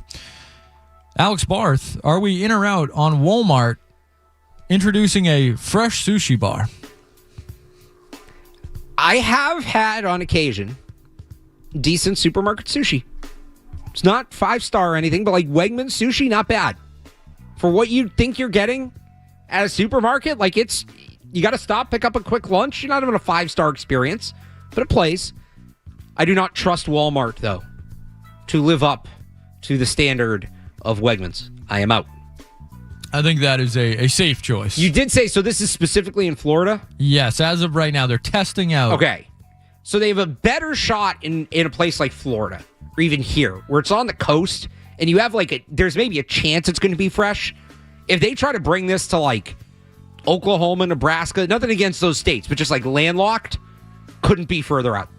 So, but I'm just out as a whole. I don't know why I'm trying to make it work. Out. Yeah, don't eat seafood in landlocked states would be a life lesson. All right, Barth, we'll head to our friends over at Popeyes for this next one. Popeyes is reintroducing their fried pickles for a limited time. Barth, are we in or out on Popeyes fried pickles? I'm in, and I'll give you my hot take regarding Popeyes. I don't know if this is a hot take or not. I've been told it's a hot take.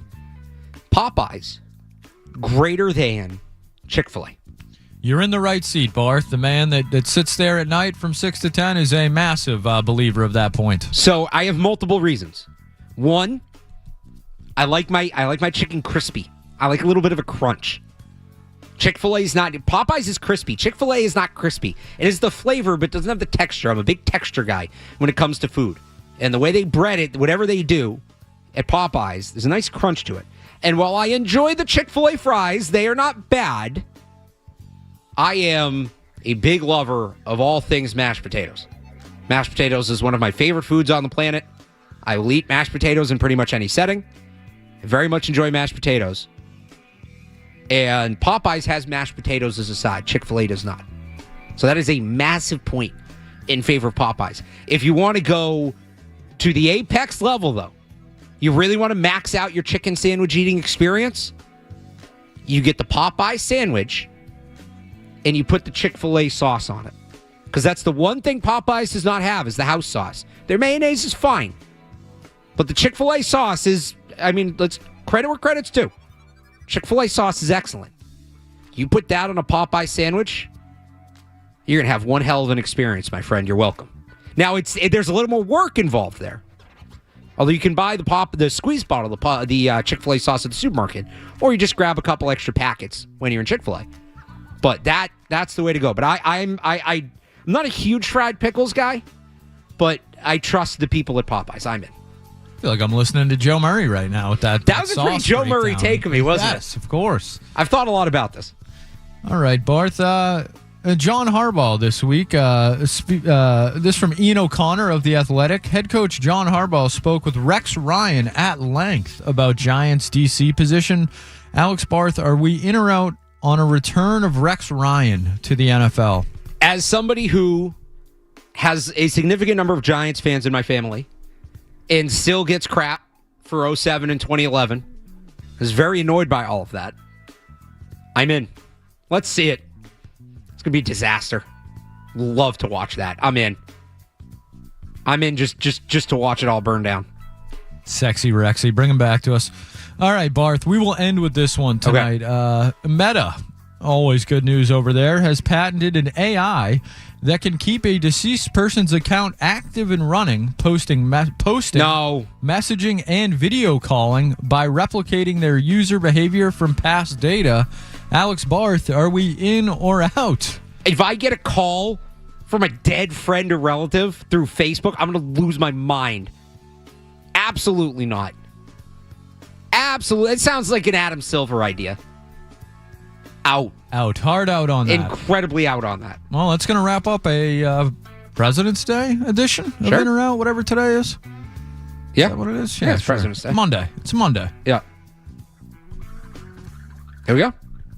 In or out. Good stuff, Skaz. Let's do some more football talk. We had some Patriots calls earlier. I do want to get into the Patriots offseason. We're going to have Justin Melo. Great guy on the draft. He's going to join us coming up at 8:20. I also dropped a mock draft today, so you know I'm all excited about that. Patriots offseason talk coming up. You want to talk Pats? 617-779-0985. It's Alex Barth in for Joe Murray. First, though, quick check of the headlines, 90 seconds. No commercials, and we're back.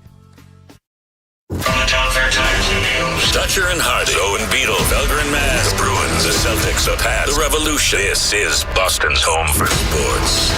WBC-FM at HD Boston, 98.5, the Sports Hub, a Beasley Media Group station. Essential Sports Hub headline, presented by Celsius Energy Drinks. The gold medal game for women's hockey at the Olympics is set. The United States and Canada will play for the Olympic title on Thursday. Both teams won their semifinal games earlier today. For the men, the elimination tournament starts tomorrow.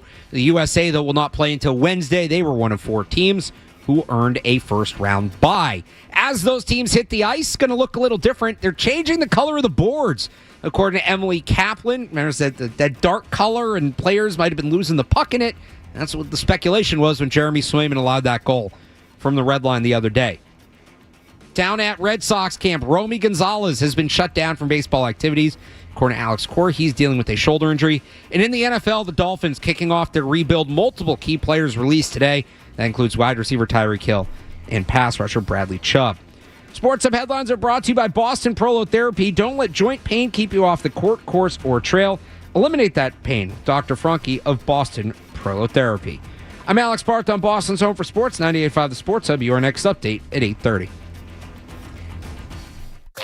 Boston Talk Sports. Trade Drake May. We all know what, but we won't say what. Yeah, worst take on these airwaves in the last 24 hours. We may not take a call today. The Sports Hub. I do want to mention and send our condolences to those affected by the shooting at the ice rink in Pawtucket today. A number of the local teams have started weighing in as well. The Patriots just releasing a statement. The New England Patriots organization is heartbroken by the tragic shooting that occurred today in Pawtucket, Rhode Island. Our hearts are with the students, coaches, fans, and all who are affected by the acts of violence. The Red Sox have put one out as well. Our hearts are with the families and loved ones affected by the senseless violence at the Dennis M. Lynch Arena today, and with all who were present at what should have been a joyful moment in youth sport. The shooting occurred during a high school hockey game. We mourn the lives lost and are keeping the injured and everyone impacted in our thoughts. We have heard from the Bruins as well, obviously with it being a hockey event, and they have their minor league team in Providence, a little bit closer to it. The Boston Bruins are heartbroken by the senseless act of violence that took place this afternoon at Dennis M. Lynch Arena in Pawtucket. We're deeply saddened that a place meant for celebrating hockey and bringing people together was touched by this violence. We extend our heartfelt sympathies to those impacted by this tragedy and are keeping everyone in the Pawtucket community in our thoughts. So just wanted to share that. And again, us two at the Sports Hub, thoughts are with you as you, another senseless and close to home moment. Obviously, it had the incident at Brown. Was that earlier this? I forget if that was before or after New Year's, but obviously not that long ago, and too many of these. So just wanted to pass those statements along from the local teams. If I missed any, I apologize. I've, trying to follow Twitter, during the show can be an adventure. Trying to follow anything during the show can be a little bit of adventure. This might have been going on for a while, Skaz. I don't know. Did I just notice this? Is this new? Does the thing always say essential sports hub headlines? Do they always say essential in there? Or did I miss that? They sneak that in every once in a while. Yeah, I think they are essential, don't get me wrong. Stay tuned in. But I somehow never noticed that word, and for whatever reason, it just hit me. I believe that's the new sponsored headlines are essential. Celsius. Yes. Well, no, but it's been that for at least a few months, maybe close to a year. I remember when they switched to that. Hey, you're so used to it, but you're such a professional. I know. You never even noticed. It's crazy that I just missed that. Not a lot to miss with the Patriots offseason, though. This is going to be a sprint. Last year, we started the offseason in October? When did we start talking about Will Campbell's arms?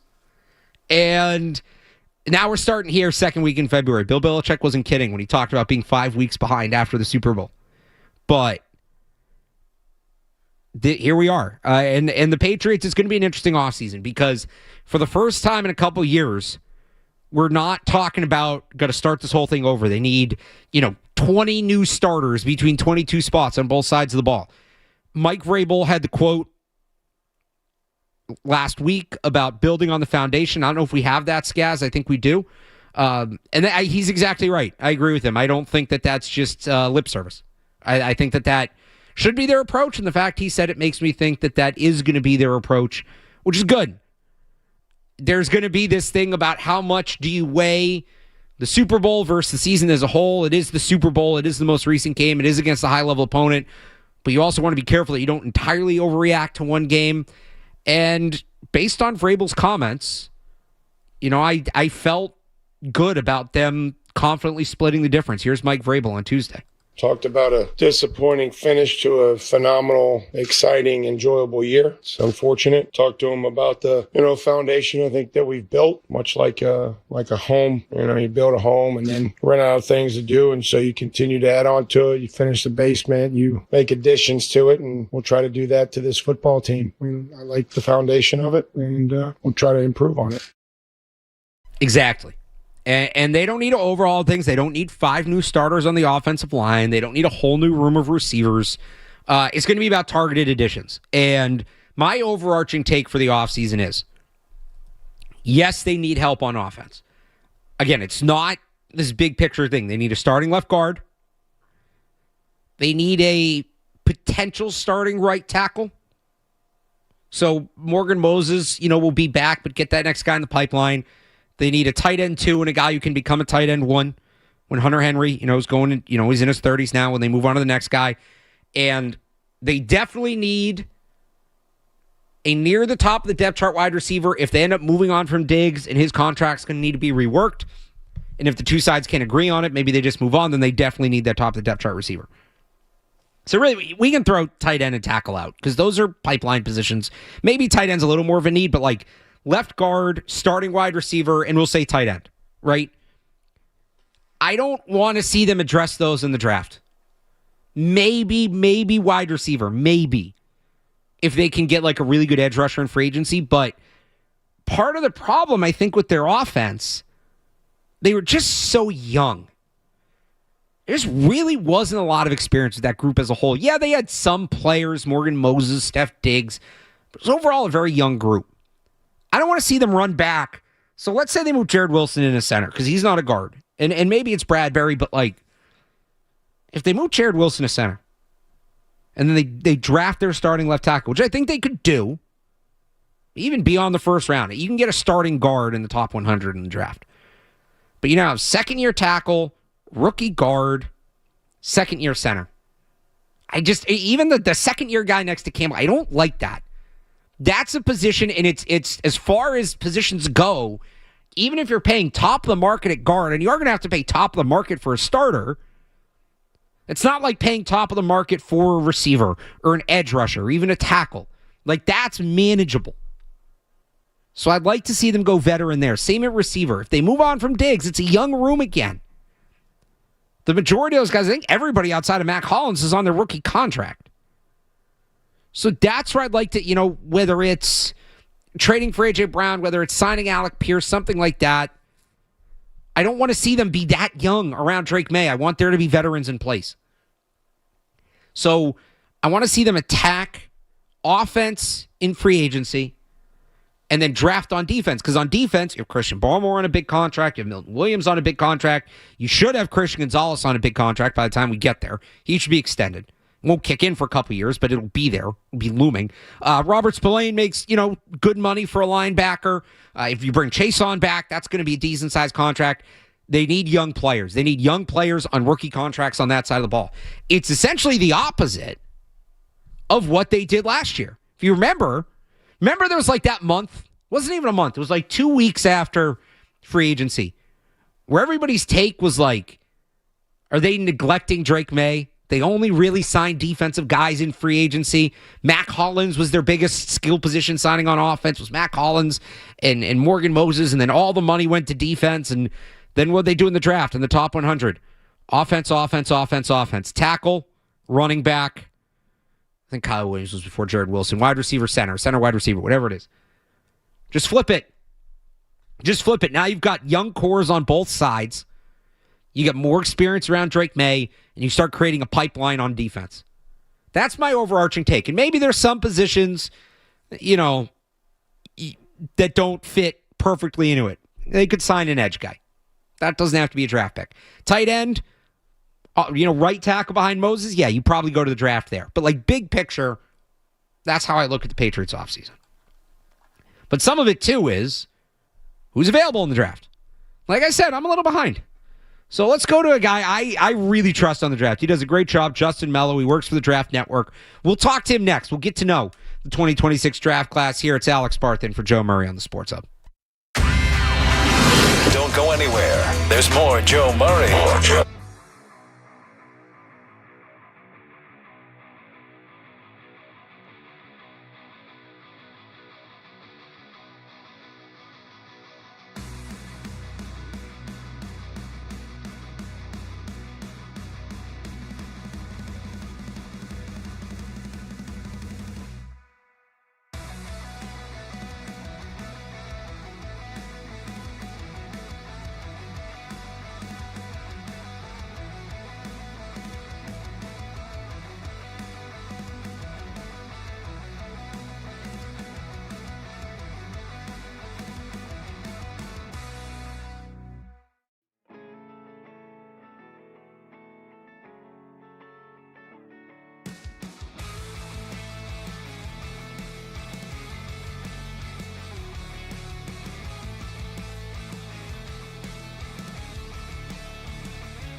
Alex Barth in for Joe Murray.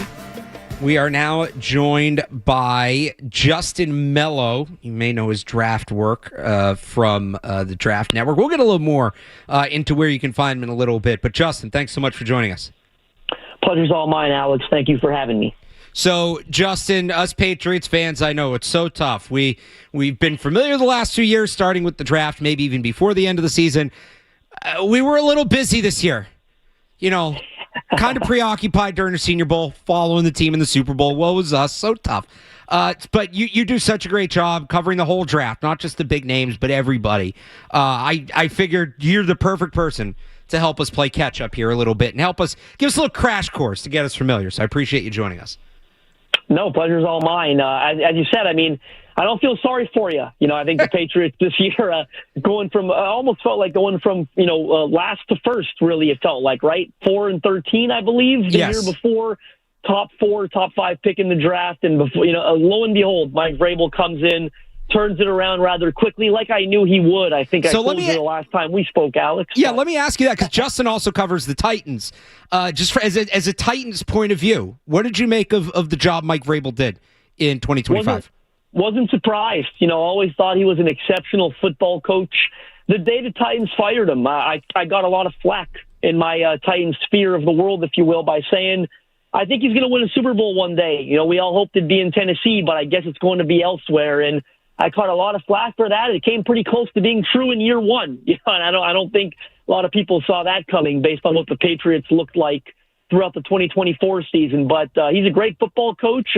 I think, certainly some things bounced his way. I think, inheriting a guy like Drake May at quarterback who took that step and having the pleasure, of having Josh McDaniels as his offensive coordinator. I think a lot of Titans fans would have told you maybe one of his weaknesses was hiring an offensive coordinator. I think the Patriots did a good thing kind of taking that off his plate a little bit and highly recommending Josh McDaniels on that staff. But I think he's a phenomenal coach, and I think it was, incredibly obvious throughout the year. Just the culture, the way that they bought in immediately. They play hard for him. He's just a guy who knows how to hit the right buttons all the time with all of his players, and he takes a different approach with all of them. I think that's one of the most underrated skills a head coach can have. It's knowing how to approach each player, because it's not a one-size-fits-all job. You got to approach them differently based on personalities. One thing that, gets through to one guy doesn't work for the next guy. And I think Mike Vrabel's got a phenomenal ability to know that, understand it, and approach his players in a very unique way. All right, so let's talk about how they're going to get to that Super Bowl that you're talking about, or win that Super Bowl. They got to one, but still clearly need to be better. They lost to the Seahawks. A lot of people, kind of the consensus big need for the Patriots right now, and there's a couple, but the consensus big need is edge. Last year, the Patriots' biggest need was tackle. It was a relatively down tackle class that was frustrating. This year, it sounds like it's going to line up a little bit better. A lot's been said about this edge class. Now, keep in mind that the guys at the top, Reuben Bain, David Bailey, Patriots won't have a shot at them. They won a few too many games. In terms of the guys in range for the Patriots, whether it be at the end of the first round or in the top 100, is this edge class real? Is the hype real? Is it actually that good and that deep? I do think it's a very good edge class. I think all of them who are especially not going at, premium pass rushers go at the top, right? Right. So I think everyone after that, there are question marks about them, whether you've got guys who might be, DPRs, designated pass rushers.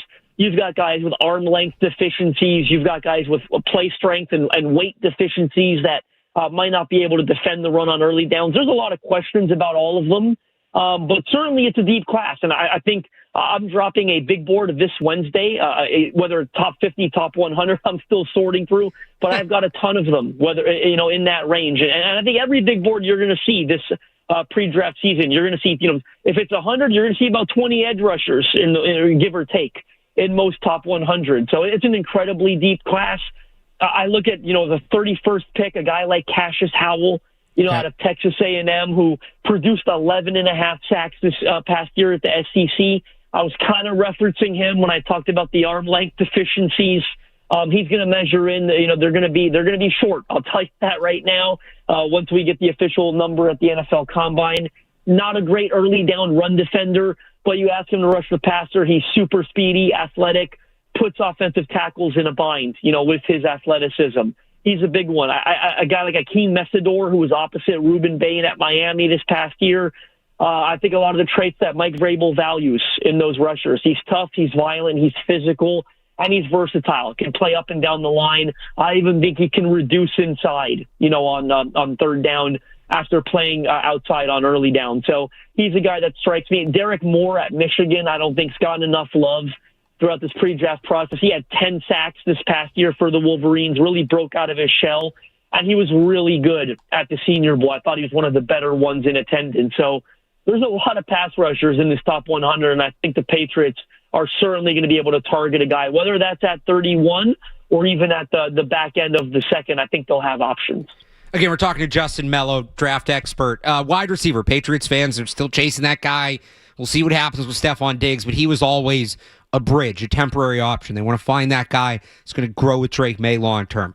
Again, the Patriots won too many games for the Cardinal Tates, Jordan Tysons, Mekhi Lemons of the world. There's two guys that project at the end of the first round. Denzel Boston out of Washington, Casey Concepcion out of Texas A&M. Different kinds of receivers, the big body guy and the smaller, speedy guy. Who do you see as maybe a better fit for Josh McDaniels and Drake May? Will the Patriots have their choice, or will one or both, do you think, be off the board by the time we get to 31? I think there's a good chance that Denzel Boston will be off the board, especially. Look, I'm a fan. He a vacuum for mitts. He catches everything that's really thrown in his direction. Yeah. I think we're getting a little carried away. I've seen some Mike Evans comparisons. I mean, I'm almost never willing to go there. The name that I would probably throw out, and it's certainly not a negative by any stretch, is the best version of Michael Pittman Jr. When Michael Pittman's healthy for the Colts, a 1,000-yard guy, big-bodied perimeter, on the X, turns 50-50 balls in a 75-25, right? That's what I see from Denzel Boston on tape. A guy like Casey Concepcion, incredibly different, as you said, dynamic. He generates explosives through his short area quickness. He's tough to tackle in the open field because he's so elusive. We know that Josh McDaniels, throughout his tenors, if you will, as offensive coordinator, has had a lot of success with those, slot receivers. He's had them all, and he's kind of coached all of them to success. I think there's a natural fit there between a Casey Concepcion and a Josh McDaniels. But as you said, as you get into the later rounds, even that second, third round, there are a lot of them. A guy like Chris Bell out of Louisville who's going to be available. Who knows when, because he tore his ACL in November. That was an unfortunate setback. I really like him. He's got shades, and I hate this comp, but A.J. Brown coming out of Ole Miss because he's got such that strong lower half. You'll remember what I'm talking about. Yeah. Alex, that ability to just run those over routes and create explosives, the yards after catch, because he's so physical, both as a route runner and after the catch. I see some shades there. I look at a guy like Malachi Fields out of Notre Dame, who I'd say was probably the best receiver at this year's Senior Bowl. He's also athletic, big-bodied frame to dominate on the boundary, but he's also a big-time, contested catch winner, high points the football. He made some eye-popping plays in Mobile due to that frame and athleticism. One who I think everyone's falling in love with right now, and I'm there with them, is Omar Cooper Jr. out of Indiana. And certainly, if he's there at 31 for the Patriots, I think he's, a potentially first-round guy. Okay. Very similar to Chris Bell, what I just said in terms of how physical he is as a route runner and in the open field. I mean, you watch that Indiana team, national championship winners, they were incredibly intentional, I think, with the wide receivers that they brought into the program. They were tough to defend, from a play strength and a yards after catch ability. So Omar Cooper Jr. is going to be the apple of many analysts' eye throughout this pre-draft process. I think he's best working out of the slot to maximize his ceiling. He can play outside, but I thought he did his best work when he had those, free releases out of the slot, put himself in that opportunity to get that head start and put himself in positions to generate explosives through his yards after catch ability. And then how about at tackle? So Mike Vrabel said Will Campbell's going to be the left tackle. Patriots aren't looking there, but Morgan Moses is going to be 35, did not have a good Super Bowl. In terms of getting, the next guy in the pipeline, it's kind of thin pickings at the top. Then you get into some more project players, but maybe a project player is more what they need. A guy to develop behind Morgan Moses. There's some guys that are real tweeners like Caleb Lomu, Jennings Dunker. Do you see a guy that there's maybe some value of day 2, day 3 that, okay, he's not ready to start right away, but for a team that doesn't need that, he'd be a really strong investment? Yeah, I think there are a couple, and I'm not quite as high on this tackle class as maybe some others are. I think a lot of them are guards, in like the Jennings Dunker, the one you mentioned. I think he's almost certainly a guard. Francis Mauigoa at the top, I think, is most likely a guard. But if I'm the Patriots at number 31, I might consider Monroe Freeling out of Georgia, who's going to be a bit of a late bloomer in terms of how much attention he's getting in this class, because he had remaining eligibility. It was not a foregone conclusion that he was going to declare. Led to a lot of analysts not really talking about him early on in this season.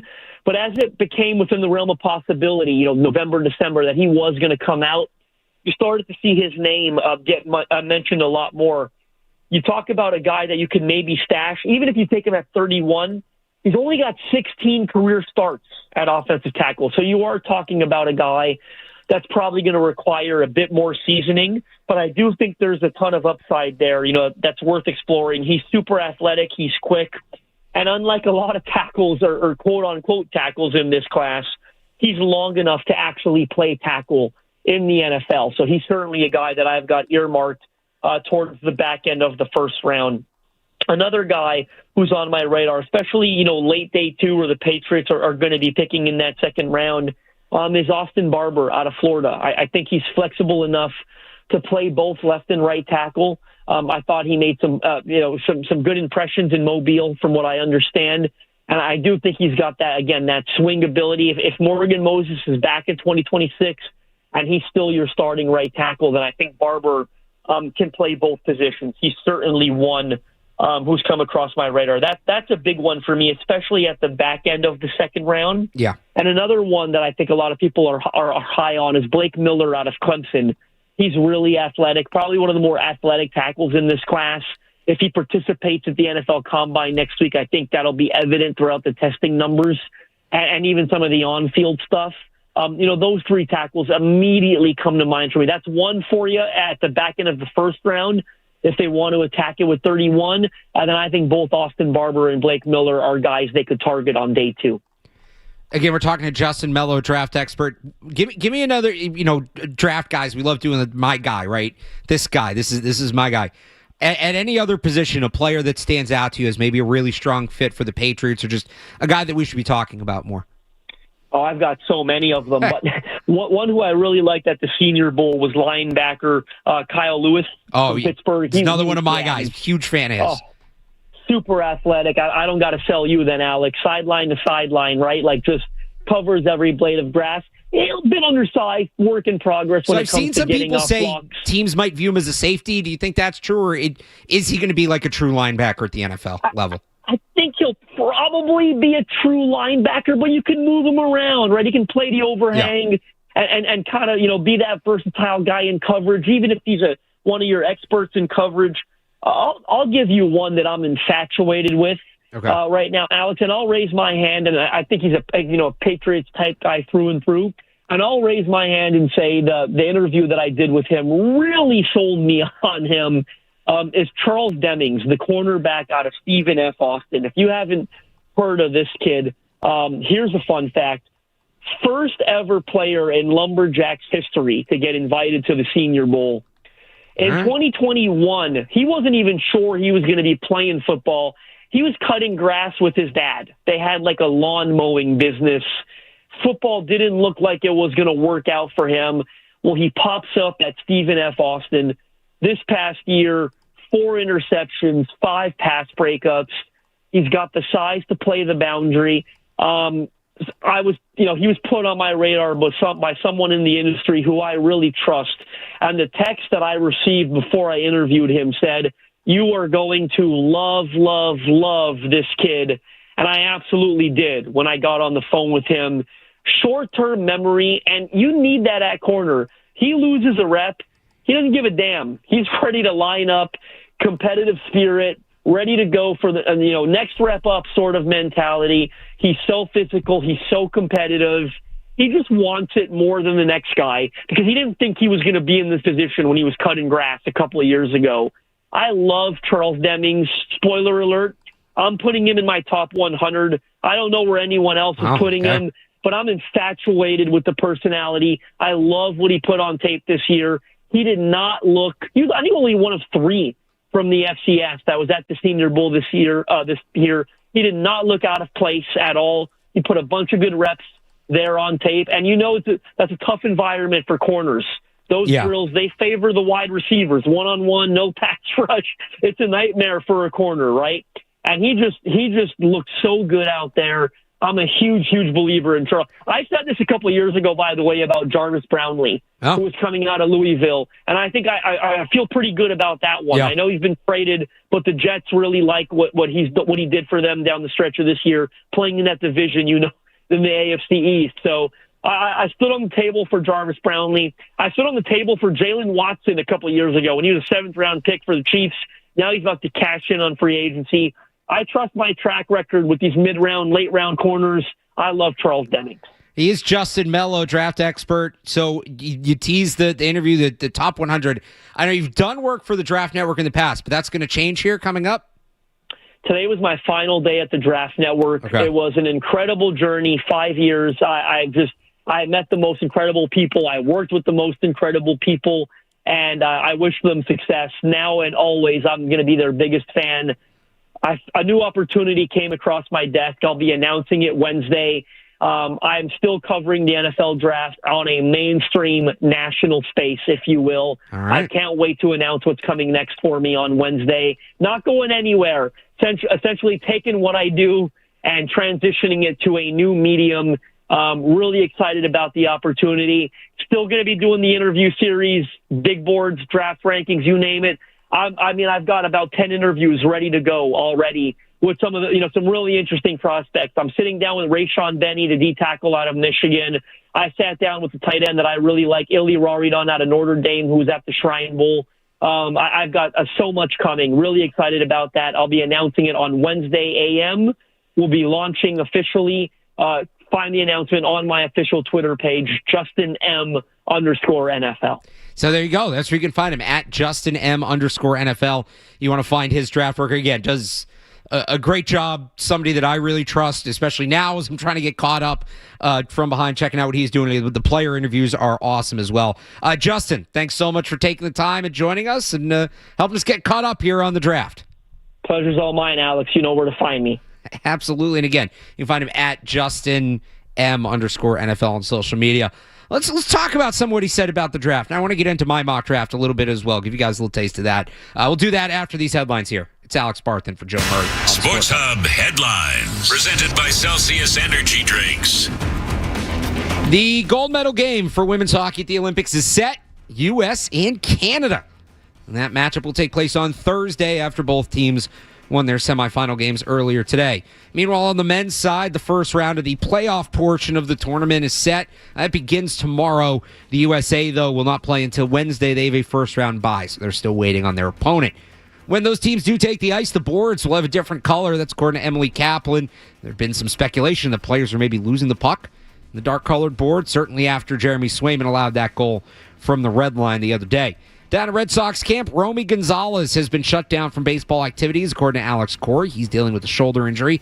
And in the NFL, as the offseason gets underway, the Miami Dolphins kicking off their rebuild today, releasing a number of players. Includes starters such as wide receiver Tyreek Hill and pass rusher Bradley Chubb. Sports Hub headlines are brought to you by Valvoline Instant Oil Change. Enjoy quick and convenient vehicle maintenance this month.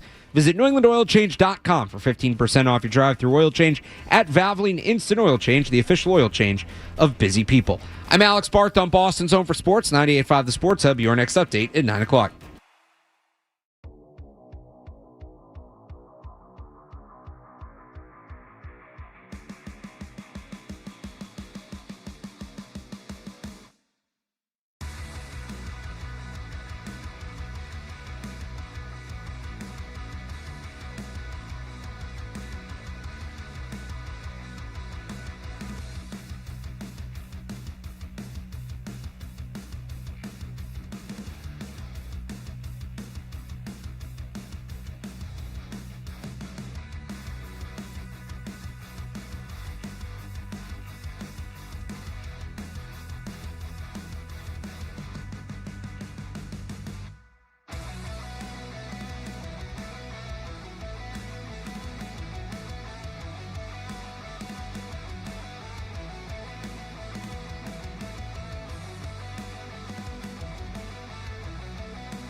Back here on 98.5, Alex Barth in for Joe Murray. Thanks to Justin Melo for joining us. We're going to post that interview if you missed any of it on the 98.5 The Sports Hub YouTube channel. Also up there, new Patriots Hub podcast. Myself and Matt Dolph kind of setting the table for the Patriots offseason if you want to go check that out.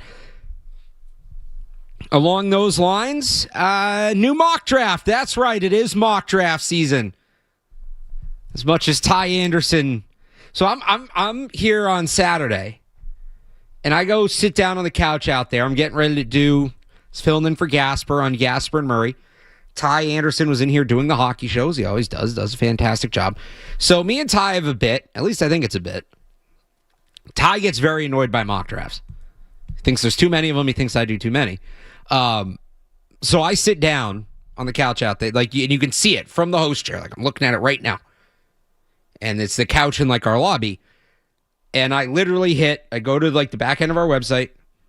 I hit create new post. And I type it in the headline, Barth's Patriots mock draft 1.0. And as soon as I hear that, as soon as I do that, I hear Ty say something, Alex something. I forget what it was. And I look up. He goes, oh, it's Barth. And I was convinced he was about to yell at me for starting a mock draft, somehow knowing that that's what I was doing. It wasn't. He wasn't. And it's all in good fun. But it was just kind of wild. It was wild, and here we are. It's that time of year again. So I posted that this morning. It got mixed reviews. I'm kind of surprised. So first off, Skaz, I don't know. How much do you read mock drafts and things like that? I'm obviously not to the Alex Barth level, but I like to peruse. You partake. I like to be in the know. Can I give you my first takeaway when I saw this earlier today? So before you do that, I want to do a little. I got to get a peek behind the curtain here of the reader. Do you read the blurb at the beginning, or do you just scroll down to the first pick? If it's you can admit you scroll down. If it's you guys, I'm reading it, but I will say most times I am scrolling to round one, pick whatever the pick is that I'm looking for. Not at you, at everybody. Please read the blurb. Oh, Barth's blurbs are worth reading. So, and look, if there's nothing important to put in the blurb, I won't do it. Some of my mock drafts, the blurb is 25 words. Mock draft 2.0, the Patriots have had free agency since our last one, so it's time to get started. That'll be it. This one's the hardest one to do, 1.0, because we have to project so much about the offseason, so you got to read the blurb. I went 3 defensive picks off the rip. Doesn't make a lot of sense unless you read the blurb. So I'll ask people to please read the blurb, but I'm curious your takeaways, guys. Yeah, so my first takeaway, just purely on, we're going, first look. Yeah. I'll tell you what I liked. Okay. Miami, LSU, Notre Dame, Georgia, Miami, LSU. Did I have I did have 2 LSU guys, and I forgot about that. I think you had 2 Miami guys as well. Yeah, I did. That I knew, yeah. So just, as... You forgot the FIU guy at the very end. Well, so maybe on purpose there. But, I like that I'm not seeing, the mining school of tech or, Rutgers or something like that. I want to see the simple brain sports fan in me, football fan, says Georgia, Miami, LSU, good. That's good for football. I know them. They're good at football at those schools. So that was my first reaction. And then the trades. I love a mock draft with some trades thrown in, and that is an Alex Barth special. Yes. There's always going to be a couple trades thrown in because that's how the draft goes. Yes. And because, the idea... So first on the schools, it was funny. I usually tease it by doing the conference of each pick. I'll list all the conferences, and then people try to guess who it is. But it was tough to do for this one, and I promise I didn't do this intentionally. ACC, SEC, ACC, SEC, ACC, Independent, ACC, SEC. I completely blew off the Big Ten, completely blew off the Big 12, did not do that on purpose. The thing with the trades, and this is the exercise as a whole, I want to get some picks right. I'm trying to highlight players that I think the Patriots would realistically take. Excuse me. And this is a misconception I think people have. I'm not giving you hey, here's the best case scenario I can do with all these picks. Hey, here's what I would do that I think would be fun. Nobody cares what I would do. I'm not the one in the chair making the decision. Doesn't matter what I think. I'm trying to predict what they would do. To me, ultimately, what the mock draft is a tool for, and the reason we do multiple is It's just another way to learn prospects, like a big board, like, when we do the individual positional previews, things like that. The whole pre-draft process is just learning as many names as possible. So I'm just trying to give you, these are guys in those spots that I think would be realistic for the Patriots. Part of that is trades. Like last year was a big thing. Would they trade down? Would they trade down from whatever was 36, blah, blah, blah. What might those trades look like? I'm not pulling these trades out of nowhere. I'm looking at trades that have happened over the past 5 years involving similar picks. And hey, this is what this pick went for recently. So this is, and then you use the trade chart as well. This is approximately the value. So just like with the players, with the trades, I'm trying to help inform of this is the value of some of the picks. I try not to trade, just like I try not to take the same players in multiple mock drafts, because again, the idea is to learn as many players as possible. And the last couple of years when they're picking third or fourth, it's tough because there's only so many players they can take.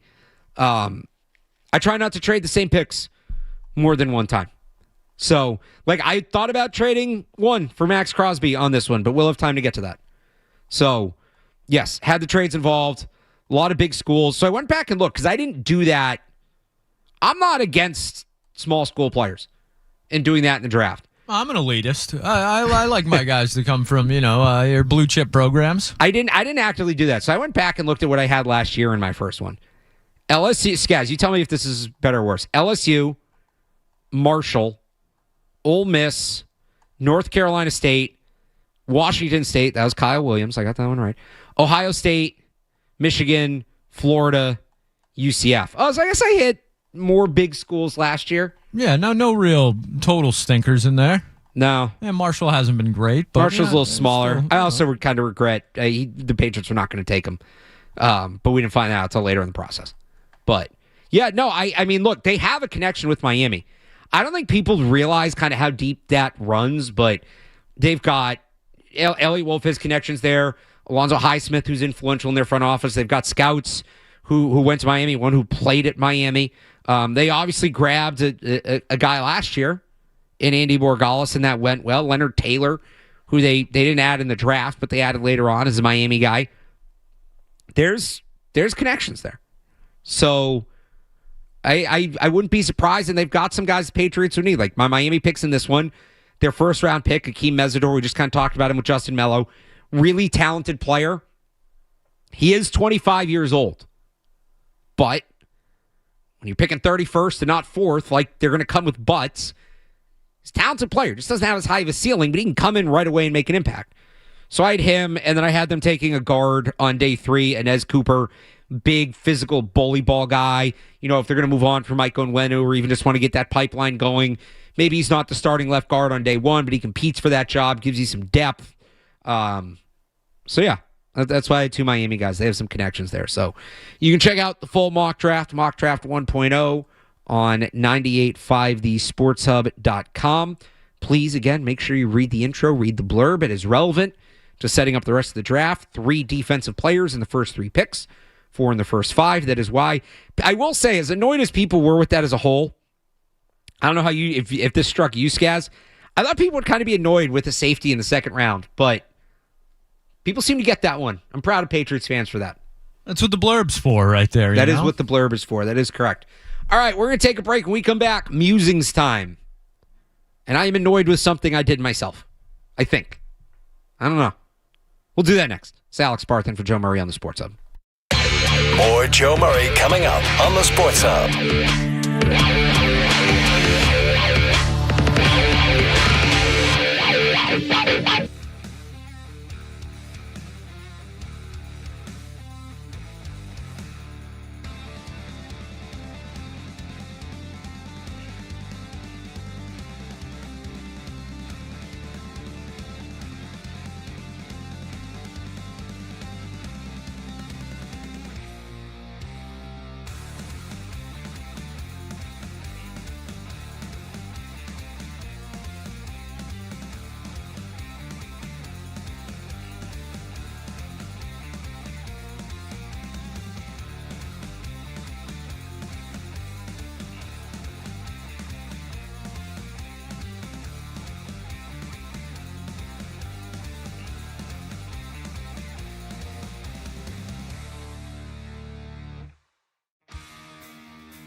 Celtics. WBCFM and HD Boston 98.5. The Sports Hub. Beasley Media Group station celebrating 65 years of broadcasting. Essential Sports Hub headline. Presented by...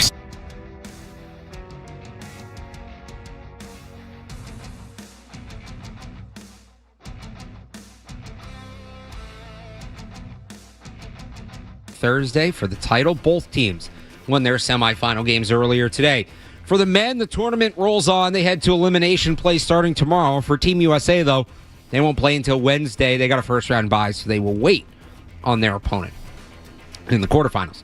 And as they do that, both teams, the rink will look a little different. That's right. Emily Kaplan's reporting it'll lighten up the boards a little bit after speculation players were losing the puck in the dark-colored boards. Jeremy Swayman, obviously, with that goal from the red line the other day, comes to mind. Down at Red Sox camp, Romy Gonzalez has been shut down from baseball activities with a shoulder injury, according to Alex Cora. Gonzalez received a PRP ejection in his shoulder earlier this offseason, according to reports. And in the NFL, the Miami Dolphins beginning their teardown and rebuild. Among the multiple players released by the team today, wide receiver Tyreek Hill and pass rusher Bradley Chubb. Sports Hub headlines are brought to you by Awaken 180. We all love the word free. So does Awaken 180. Medication-free, side effect-free, and free support for life. Awaken180weightloss.com. I'm Alex Barth on Boston's Home for Sports, 98.5 The Sports Hub. Your next update at 9:30. Diving and putting the backhand. Throws it in front. Coming to the slot. The Sports Hub. It was a great time. Oh, the end could have gone a little better. But besides that, hey, genuinely, look, great trip. Always an honor to cover that game, cover the Patriots in it. Super cool. Appreciate the station for sending me. I got to do a ton of awesome stuff. We had some great content. Everybody involved. But it was in San Francisco. It was on the other side of the country. So there's time change. And I'm a night owl. I am not a morning person. I do not like being up early. I do not function well being up early. As I found out when I went to cover the Shrine Bowl in Vegas a couple years ago, if I'm left to my own devices, right? If I if I have to be up and be in at 9, I'll be up and be in at 9. I'm an adult. I can handle that. But if I just have like a couple days off, or say during the NBA playoffs when I cover the Celtics and all the games are at night, so it's like, all right, work until 3, 4 in the morning, whatever. I don't have to be up first thing in the morning. If I'm just like on my own schedule, I live on West Coast time on the East Coast. So I get up like 9, 10 o'clock. I'm a late eater. I'll eat lunch at like 2. Dinner's usually like 8, 9 o'clock. I usually go to bed around 1 o'clock, 2 o'clock a.m. That's if I'm just like doing my own thing. I don't have to live that way.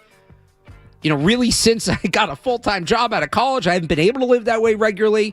But like in the summer when there's less going on, or if I have time off or whatever, like that's how I operate.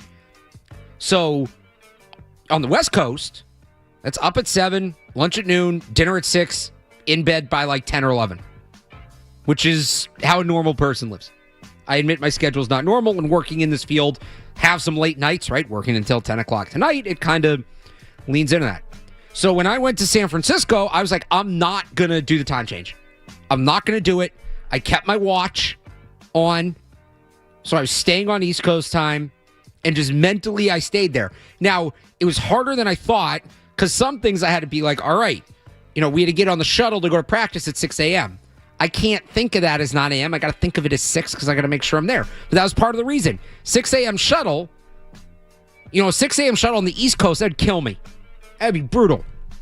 Poor Barth had to go cover the Super Bowl. Just like in terms of how awake I am. 6 a.m. shuttle on West Coast time. If I'm still on East Coast time, 9 o'clock, all right, that's fine. That's manageable. But then there were also some later nights. Opening night ran, I think that ran until about like 8 or 9 o'clock local time, so until about midnight here, but then it's an hour away, had a bus back. Went to concert Friday night. Shout out EA Sports. The Madden Bowl was awesome. Saw Teddy Swims, Zach Bryan. That went until about like 1 o'clock San Francisco time. So I didn't get back to Mount Touch like 4 or 5 a.m. Eastern. Obviously, the Super Bowl itself was a long day. So by the end of the week, I didn't move to West Coast time, but I certainly wasn't on East Coast time. I don't know what the heck. I was just awake like 20 hours a day, which it's a Super Bowl. It's a once-in-a-lifetime opportunity. It's fine. I don't mind. I didn't mind it at all. I don't mind being awake for long periods of time. I really don't. I can get by on lesser sleep, especially if I can kind of sleep in on the back end of it, which I was able to do just based on the way the schedule worked for the week. But so I'm like, all right, when I come back, it's going to hit me a little bit. What's actually happened, and I don't know if anybody can explain this. I've not heard an explanation for this. And this is a week later, mind you. I got back a week ago. I basically landed almost like a week ago to the hour. I think my flight landed at like 10:15 on Monday last week. I'm jet lagged the other way. So it feels later on the East Coast. It's supposed to be the other way. When you go west to east, it's supposed to feel earlier than it is. 6 o'clock here is 3 o'clock there. I was saying this to Skaz before the show. 6 o'clock, it's been like this all week. And I was sick when I got back. I had a cold, so that didn't help. Because I was just like in bed and I lost the concept of time. 6 o'clock here right now feels like 9 o'clock to me. Again, I usually go to bed kind of late.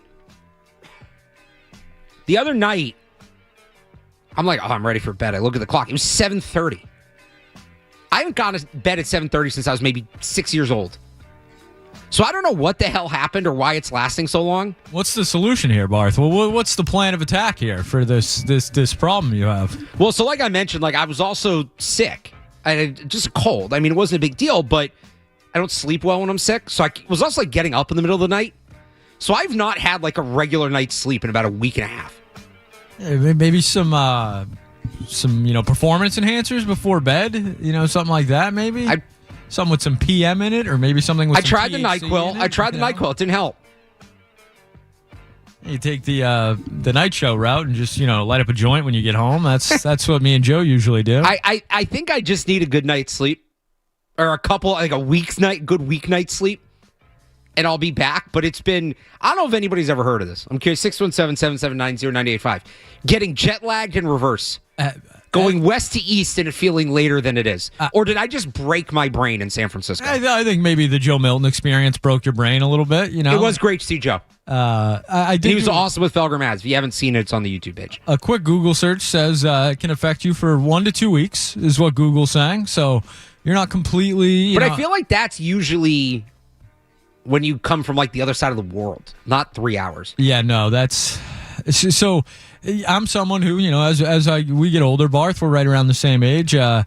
Sleep is more important now. I feel like I didn't need sleep as much. Yeah, am I just getting old? Is that what this is? I think that's part of it. And my other question is, when you're trying to catch up on sleep, are you a go to bed earlier or a sleep in later? What is your mode of attack there?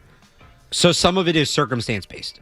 So I guess ideally it's sleep later, because I don't get tired early usually. But so I get back on Monday night. The Patriots had availability on Tuesday. I had to be at Gillette like kind of early. So I didn't have that option. And then Wednesday I had to come in and do the David Andrews podcast, which was great to do. And David was great. I'm not complaining about that. But so like those 2 days, and then Thursday and Friday, it was both. I was sleeping for like 10 hours. I think we might be washed, Barth. I think that's part of it. I didn't want to consider that fact. But you might be right. Father time comes for us all. So, hopefully I'll be caught up. Well, the next week is the Combine, which keeps me busy, and I'm always up kind of later. It doesn't stop. It doesn't stop. Football is 365. I will sleep after the draft. I say it every year, and I'm starting to feel it. I had the thought, I think, for the first time this year today. Like, people are like, how do you get through the draft season? You're doing so much again. It's not really that hard. This is musings. I'm very lucky to do what I do. But like I just want to go sit on the beach, and that's Sunday after the draft, rain or shine. I'm going down to the beach. I may not sit out on the beach itself for a ton in the rain, but I'll go. I like going out to Ithaca. I'll walk around town a little bit. Get lunch, whatever. I enjoy the beach experience.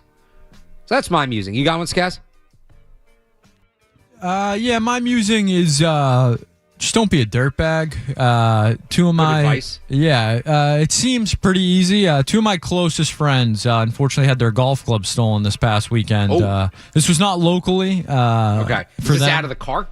Yes, in the time it took one of them to drop the cart off after the round and walk back to the car. Oh, at the course? At the course, yes. Wow. 2 sets of, and these are both college golfers, elite golfers. I'll be playing TPC Louisiana with them in nice. a month and Sick a couple brag. days. Yeah, a little humble brag there. But golf clubs, wallets, rangefinder, everything gone. They chased an AirTag for quite a bit, a few hours yesterday.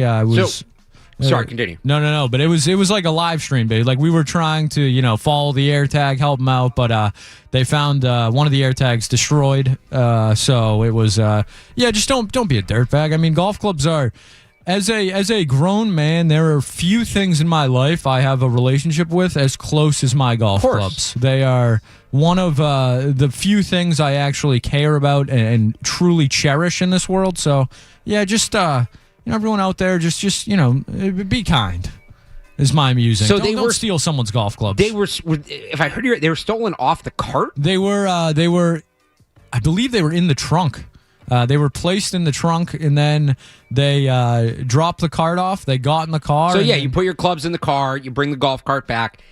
The course didn't have, security cameras or anything? No cameras. Wow. No cameras at the course, yeah. So, brutal. That's brutal. Can't think of a much worse things, especially as someone who doesn't own many valuable things. My golf clubs, not that they're very valuable or even that nice of golf clubs, but to me, they certainly are. So, yeah, just also just at the course. At the course, man. So, yeah, golf, it's a bad look for all golfers out there. We don't want that happening.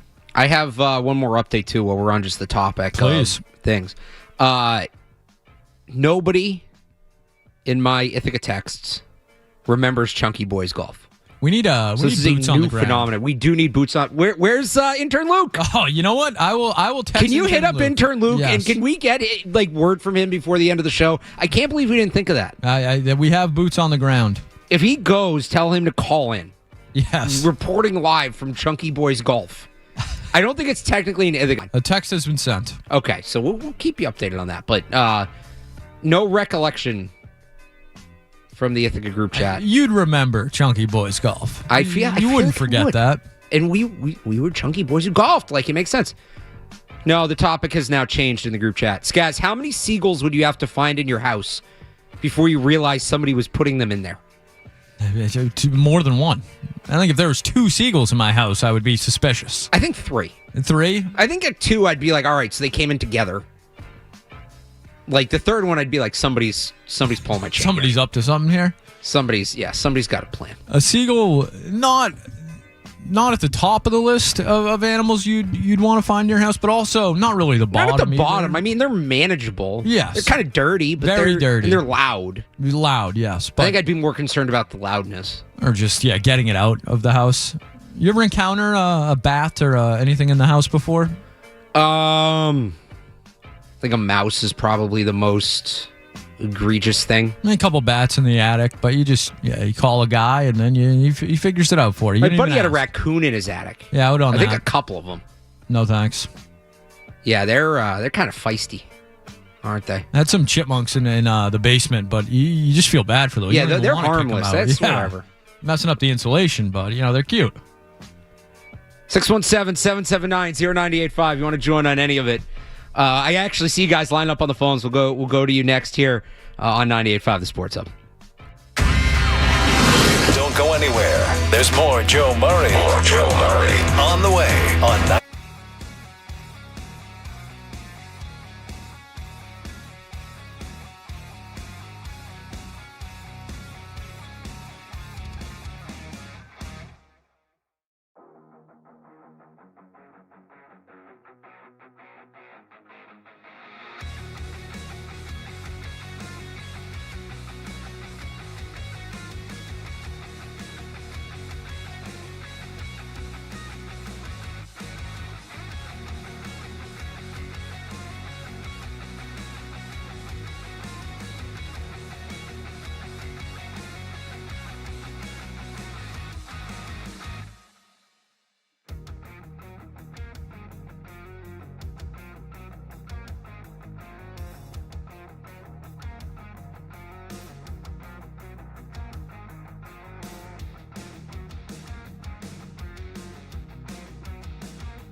in the last segment. I was in San Francisco covering the Super Bowl. Awesome time until the very end of the trip when they lost. And when I came back, I never got on to Pacific time, but I also never really left East Coast time. I just kind of didn't sleep because it's a busy week, and I'm okay with that.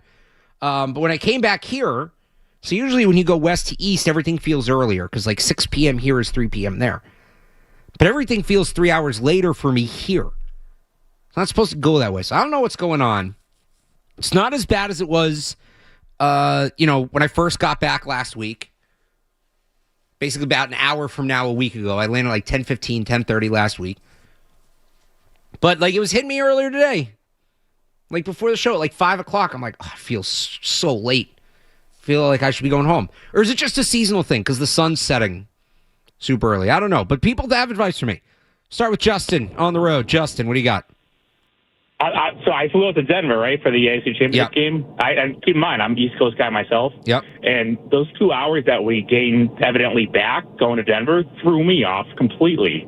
So you had the same thing. When you got home, it felt later. Oh, it was horrible. It's like, I lost 2 hours of sleep. It was like we're springing ahead times 2.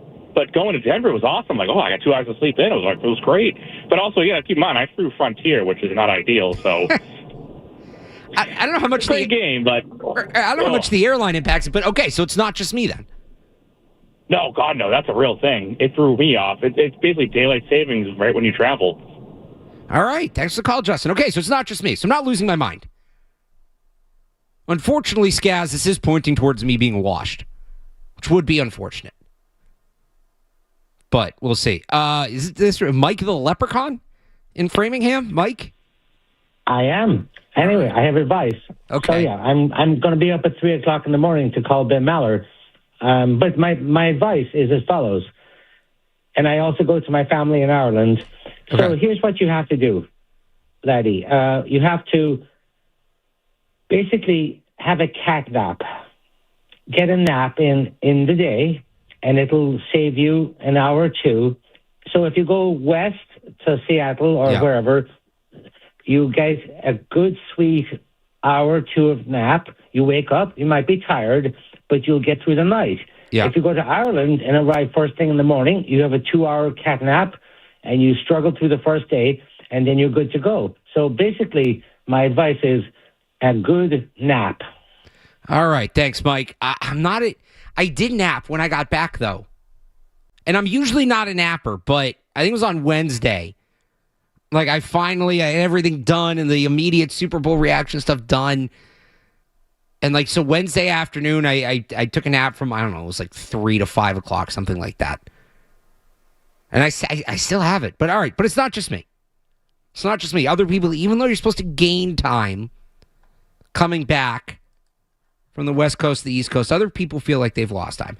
I think getting sick didn't help either. I always get sick at the end of football season, like, you're starting to hear it in my voice. My voice is really starting to go. So I apologize for that. It's been a trooper getting through the show. But the whole thing, I just need a normal week. And next week is the Combine. So I don't know that I'm getting a normal week next week either. What's after that? First week of March? Yeah, first week of March should be fine. And it's free agency. That's going to be a busy week. And it's March Madness. And then it's opening day, and then it's the draft, and then I'm done. So, all right, I'm close. I'll live. I'll be fine. It's just weird. It's more weird than it is like a pain. Because I can be tired. I can handle being tired. I'm not like somebody who gets like really grumpy or really out of it, unless I'm like really, really, really tired. I won't lie. Like towards the end of the Super Bowl day, I think it was like 2 a.m. Pacific. Because I was writing and doing all this, and it's just a long day. Yeah, I was feeling a little wonky. But that's an extreme case. Like, I'll get by. It was more just weird than anything else. Like, uncomfortable. Because I'm not usually somebody who's like, it's 8 o'clock. Time for bed. That's never been me. I'm rarely in bed before midnight. Rarely. As much as I enjoy talking to you fine people, if you want to keep the conversation going, 617-779-0985. I'd love to be in bed right now. I cannot wait to go home. Just get right into bed. Usually I do the night show. Like, I go home. I'll have dinner sometimes. Yeah, I might have dinner during the show. I might stick a sandwich in the fridge. But sometimes I'm like, I'll do it when I get home. Watch TV for a couple hours. Go to bed around like 1. Not tonight. I don't think I have to be up tomorrow. I don't even have to really be up that early tomorrow. So, I'll get through it. I'll make it work. I'm washed. Skaz is washed. Have we heard back from Luke, by the way? Nothing yet. I told him we have an investigative journalism task for him. So hopefully he gets back to us. If not tonight, we'll have to turn this over to Joe Murray's going to be very interested in Chunky Boys golf. I consult, include me on that group chat. 100%. I want to be consulted in this. I want to know what happens. We may have to make a show field trip out there to see what's going on. This just ends with some random kids in Ithaca finding out they've become micro celebrities on Boston radio, doesn't it? Because that was your theory, right? They just somehow applied to Google and got it dropped on their friend's house. I think just from the minimal research that we did, that's the only explanation I could come up with. I cannot believe it is that easy to just get a tab dropped in Google. And it's so you know how some of them are significant enough that if you're you see it, right? I don't know. Is it just me? You ever just go through Google Maps and you're like, I wonder what this part of the country's like, right? I moved. I had to learn about where I moved to, Right. You got to figure out what's going on. So that's a general experience that people have had. So sometimes you're scrolling through and they just pop up while you're scrolling over. Sometimes you have to type it in first and search it for it to show up. It doesn't pop up right away. We were just scrolling up North Trip Hammer Road, looking for the old radio station I interned at, and boom, Chunky Boys Golf was right there. A mystery. A Joe Show mystery. How about that? You want to call in on that? You want to call in on Chunky Boys Golf, 617-790-9885. If you can prove that's you, and this has somehow gotten back to you, and you call, we'll get you on right away. I'll have Skaz get right in my ear. We don't reach into Ithaca. I know we're on the app. So if somehow, some way, you're hearing about this, we'll get you on. You want to talk about, we've done a ton tonight. Patriots stuff, obviously a ton on the draft. Justin Melo came on, was chatting with us. Red Sox, we opened the show with Celtics, 617-779-0985, because there's not a lot going on, but there's also, it was a decent... Did you have a good sports weekend, Skaz? I didn't think I was going to, and it turns out I did. Better than expected, I will say that. You had the Olympics. Are you an Olympics guy or no? Yes. I lean yes. I like most of the That sounds like somebody Olympics. who's more of a summer Olympics guy than a winter Olympics guy. The summer is just... Summer I find easier to consume. I just feel like the events are maybe more straightforward. The winter I feel like I'm always looking for the scoring sheet or what's going on here. But no, I do enjoy the Winter Olympics. I like Johnny Weir and Tara Lipinski always holding it down on the ice skating. I'm not too confident in Team USA's hockey chances. But you're not? No. Who's going to beat them? Canada. Well, besides just to get to the gold. Yeah, I mean, they should get there. Finland, Sweden have looked pretty decent. I think that'd be a disappointment. No, anything other than the gold medal game. Honestly, even losing the gold medal game is still somewhat of a disappointment, but you got to get there. They have to get there. So you had that. You also had Pebble Beach, that great ending at Pebble Beach. And I'm not a big NASCAR guy. I really don't follow it. But just as an event, the Daytona 500 fascinates me. So I'll usually watch the opening ceremonies, the pomp and circumstance. I'll watch the first 5 or 10 laps, then I'll put on the last 10 or 15. It's a great ending. Did you see that ending? It's 2 crashes. And I didn't see it live, but I did see it afterwards. Yeah, it was crazy. Hey, Robin's racing, right? That's what they say. That's right. R.I.P. Robert Duvall. Yes, that's true. Legend, Secondhand Lions. Loved that movie as a kid. You got a favorite Robert Duvall? I mean, he's the Godfather. I feel like there's been so many. Apocalypse Now. I don't know. Secondhand Lions, though, is a special. That was a movie I loved as a kid. Okay. It's just so. I don't even know. I'm going to have to watch it this week just to see if it holds up. But yeah, I mean, he's a legend. Absolutely. So that was, it was Robin's Racing down the road there. I actually have a loose. I'm going to ask you this, then we'll answer it after the break. So I get in this debate with some of my friends every year. Because I'm like, oh, are you guys watching Daytona 500? No, why would we watch the Daytona 500? Blah, blah, blah. And again, I'm putting on the very beginning and the very end. I think I watched the beginning up until the hockey game started. And then the last 10 laps or so. In terms of one-off sporting events, big marquee sporting events, the Masters is obviously at the top of the list. The Masters is the best, not like the Super Bowl or the Stanley Cup or the World Series. Some people might have it ahead of them, but standalone one-off events. The Masters is at the top. Daytona 500 or the Kentucky Derby. I have this debate with friends every year. You're given a ticket. You don't have to pay for it. You're given a ticket. Daytona 500 or Kentucky Derby. Which would you rather go to? 617-779-0985. I'll give you my answer next here. But first, the headlines on 98.5 The Sports Hub. Sports Hub headlines. Presented by Celsius Energy Drinks. The gold medal game for women's hockey at the Olympics is set. The United States and Canada will go at it on Thursday. Both teams won their semifinal games today. On the men's side of things, the playoff tournament begins tomorrow. The USA, though, will not play until Wednesday. They have a first-round bye, so they're still waiting on their opponent. At Red Sox camp, Romy Gonzalez has been shut down from baseball activities, according to manager Alex Corey. He is dealing with a shoulder injury. And as the NFL offseason gets away, the Dolphins beginning their teardown and rebuild. Multiple players released today, including wide receiver Tyreek Hill and pass rusher Bradley Chubb. Team also reportedly looking for an out from Tua Tagovailoa. Sports Hub headlines are brought to you by Valvoline Instant Oil Change. Enjoy quick and convenient vehicle maintenance this month. Visit NewEnglandOilChange.com for 15% off your drive-through oil change at Valvoline Instant Oil Change, the official oil change of busy people. I'm Alex Barth on Boston's Home for Sports, 98.5 The Sports Hub, and those are your Sports Hub headlines.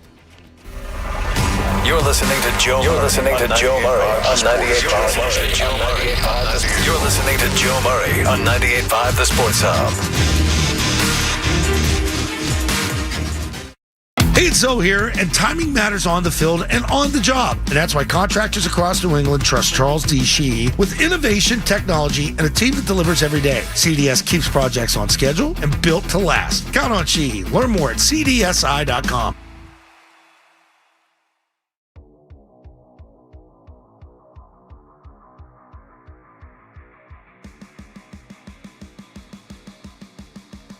Day and night.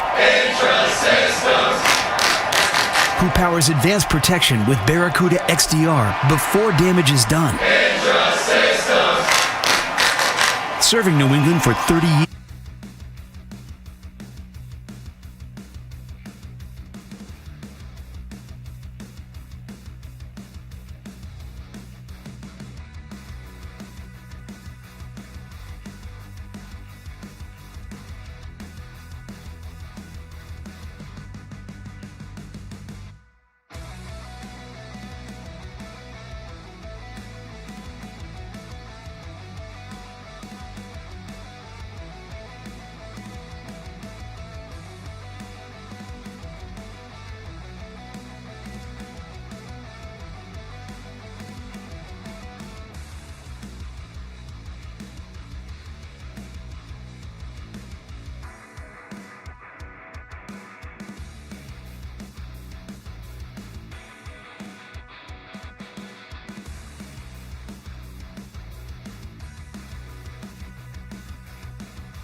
Back here on 98.5 The Sports Hub, Alex Barth in for Joe Murray.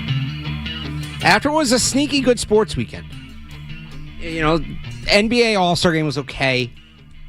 You had the Olympics, Pebble Beach, the Daytona 500. So I said this before the break. I've had this debate with friends. The Masters is like the premier standalone sporting event. That's the best one. I think we can all agree on that. But after that, if you were offered a ticket, you get one ticket, or let's say you can go with friends. You get a couple tickets for free, and you can choose either the Daytona 500 or the Kentucky Derby. Which one are you going to? I'm taking Daytona. Reason one, tailgate just seems a lot better. Reason two, the clothes at the Kentucky Derby seem very uncomfortable. That would annoy the hell out of me. I am a, function over fashion, right? I'm a function over fashion guy, if you couldn't tell. If you've ever seen me on the air.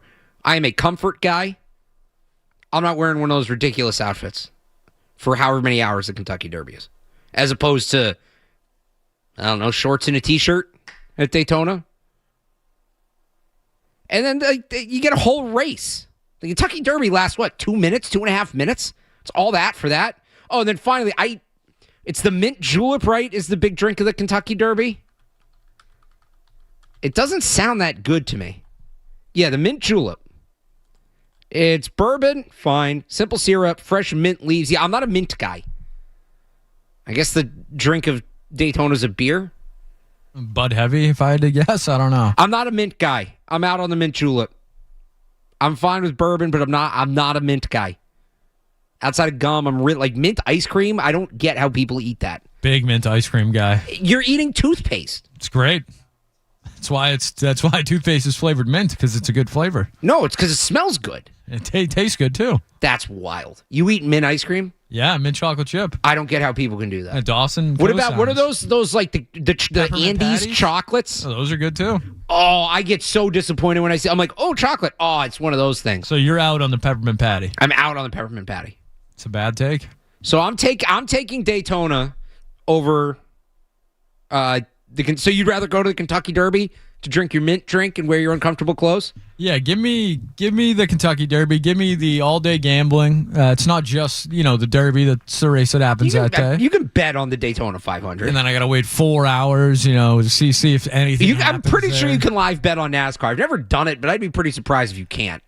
Yeah, NASCAR. If we're talking infield here, you could probably sell me more on the NASCAR. With they're wherever the seats. They're great seats. Whatever you consider great seats at both events, they're great seats. So you could sell me on the infield at NASCAR, where people have their RVs and they basically have their. I would much rather do that. If we're talking about where I'd rather experience it, definitely that over the stands. You got a bathroom. You got whatever. You can flip on the TV. You can do whatever you want. You're getting the ideal experience at either one. You're getting the ideal Daytona 500 experience or the ideal Kentucky Derby experience? I think the Kentucky Derby would be a better experience, but the Daytona experience probably more memorable, if that makes sense. Okay. More people watching, more. I think the sights you would see at Daytona would it'd be nuts. Have you seen the clips that are coming out of the race? Quite a bit to talk about. I saw one man allegedly throw a member of his family's ashes onto the track. It was that one race, which I'm for. I know people are against that, but I used to think it was kind of funny when people did that at Fenway. Well, okay, but oncoming cars going 200 miles an hour might be a little dangerous. There's a little dust, It was just, that's they got windscreens on those things. The other guy I saw, and this isn't malicious or anything, it was just really stupid. He was in the stands, and every time the cars were about to come by, he acted like he was pushing the cars. Did you see that guy? No, but I love that. He just pointed them on. That guy's having a great time. Yeah, just a strong breeze would entertain that man, and I'm in for that. I like that. I can co-sign that. But of course, the Masters is above all. The Masters is the best.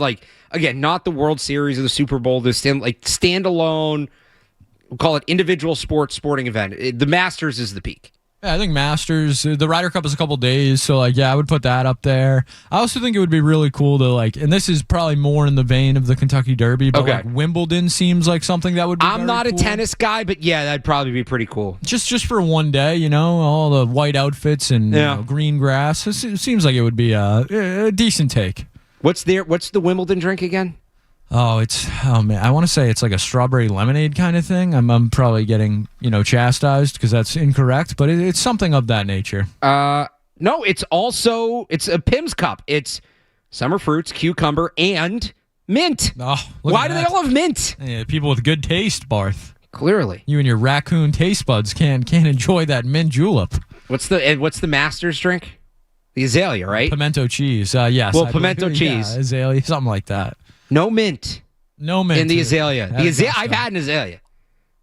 It is vodka, lemonade, grenadine, and a lemon wheel or a cherry or an orange slice. Like that, yes. It says summertime, springtime right That's there. a great... Again, the Masters is the peak of this. They have an excellent drink.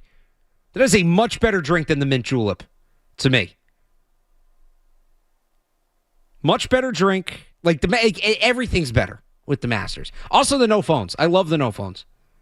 No phones I'm in on. I like that as well. Very in. So, anyway, if you want to have a debate, I don't know, maybe your friends are big NASCAR people or big horse racing people, but that one usually gets pretty good in the group chat. I've also, I don't know how true this is, but I believe some NASCAR events let you bring coolers and stuff in. I think you can bring your own. I think if you're in the infield, you probably can. To a lot of these events, which will save you some money there. Oh, yeah. In on that. Imagine going to Fenway if people could bring coolers in. What kind of scene that would be? Oh, well, John Henry. I mean, you got to sell the $18 Miller Lights. Yeah. So you can have the second best offer, third best offer to Alex Bregman. He'd still be here if he wanted to, though. Oh, of course. He would love to be here, but he just, it's on him. It's all on him. Red Sox came in under market. He didn't really bleed Red Sox red. No, Alex Bregman. He wasn't he wasn't singing Sweet Caroline from the dugout in the 8th inning. He wasn't going and I don't know if he signed the Green Monster actually, but taking in all that the Green Monster is, America's most beloved ballpark. He wasn't fantasizing every day about hitting the red seat during batting practice. Did you see the Bo Jackson clip from Felger and Maz Radio Row? Yes. Where he said he hit the Citgo sign, and they think he's talking it's like a couple thousand metaphorically, and he's like, "No, I hit the Citgo sign." I wondered if he meant the Coke bottles. It had to have been something or like something because he didn't hit the Citgo sign. A couple blocks away on the other side of the bridge there. Maybe he meant the building in Baltimore? As someone who grew up sitting in Section 42, Row 37, which is the Ted Williams row.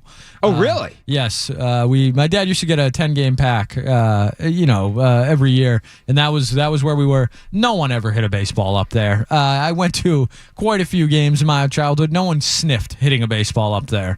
So great story, but I don't know if I'll believe that when I see the footage of Wilt's 100 game. You want a very dorky Boston sports thing about me? Please. I've always wanted to watch a game from the red seat. Never have. Always wanted to do that. Pretty affordable seat, I would imagine. I know, but you got to people want to sit there. It's hard to get. That's true. You know what I mean? So, the Wilt 100 game thing. I love the meme when there's old footage. Everybody's like, "Yeah, we're never getting this." Never. Somebody posted an AI version of it, and people thought it was real a couple months ago, and I was like, "Oh my god, we found it." I'm a believer. So you don't think he scored 100 points? No, I don't.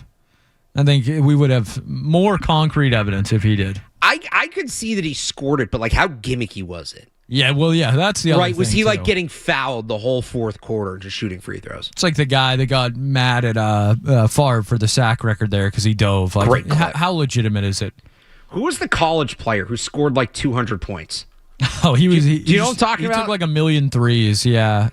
Grinnell was that? Yeah. It happened when we were in college. And it was at a D3 school because we played somebody, played them. Jack Taylor scored 138 points in a game. Where is he now? He is, let's see. He signed with an agency. He went undrafted. Did play in a showcase in Vegas. Was looked at mostly scouts from European leagues, just from Wikipedia.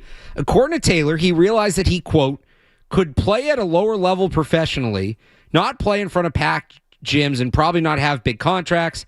However, he decided to move on from basketball. By 2016, he stated he was no longer interested in either playing or watching basketball. That's kind of sad. They killed the sport for him. He's the co-host of the television program Discover Wisconsin. Love that. And he's coaching high school basketball. Okay, so he's back to that. Good for Jack Taylor. Yeah, that was huge. Remember that was huge when that happened? Oh, big. That was like SportsCenter top play for like a week. For weeks, people were talking about that. All right, we'll take our final break here. We'll wrap it up next. It's Alex Barth in for Joe Murray on the Sports Hub. More Joe Murray coming up on the Sports Hub.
guys hanging out with me tonight. Last time I did the Joe Show in the YouTube comments, people were not happy with me. They said I did not embrace the vibe of the Joe Show. I think we did a little better with that tonight.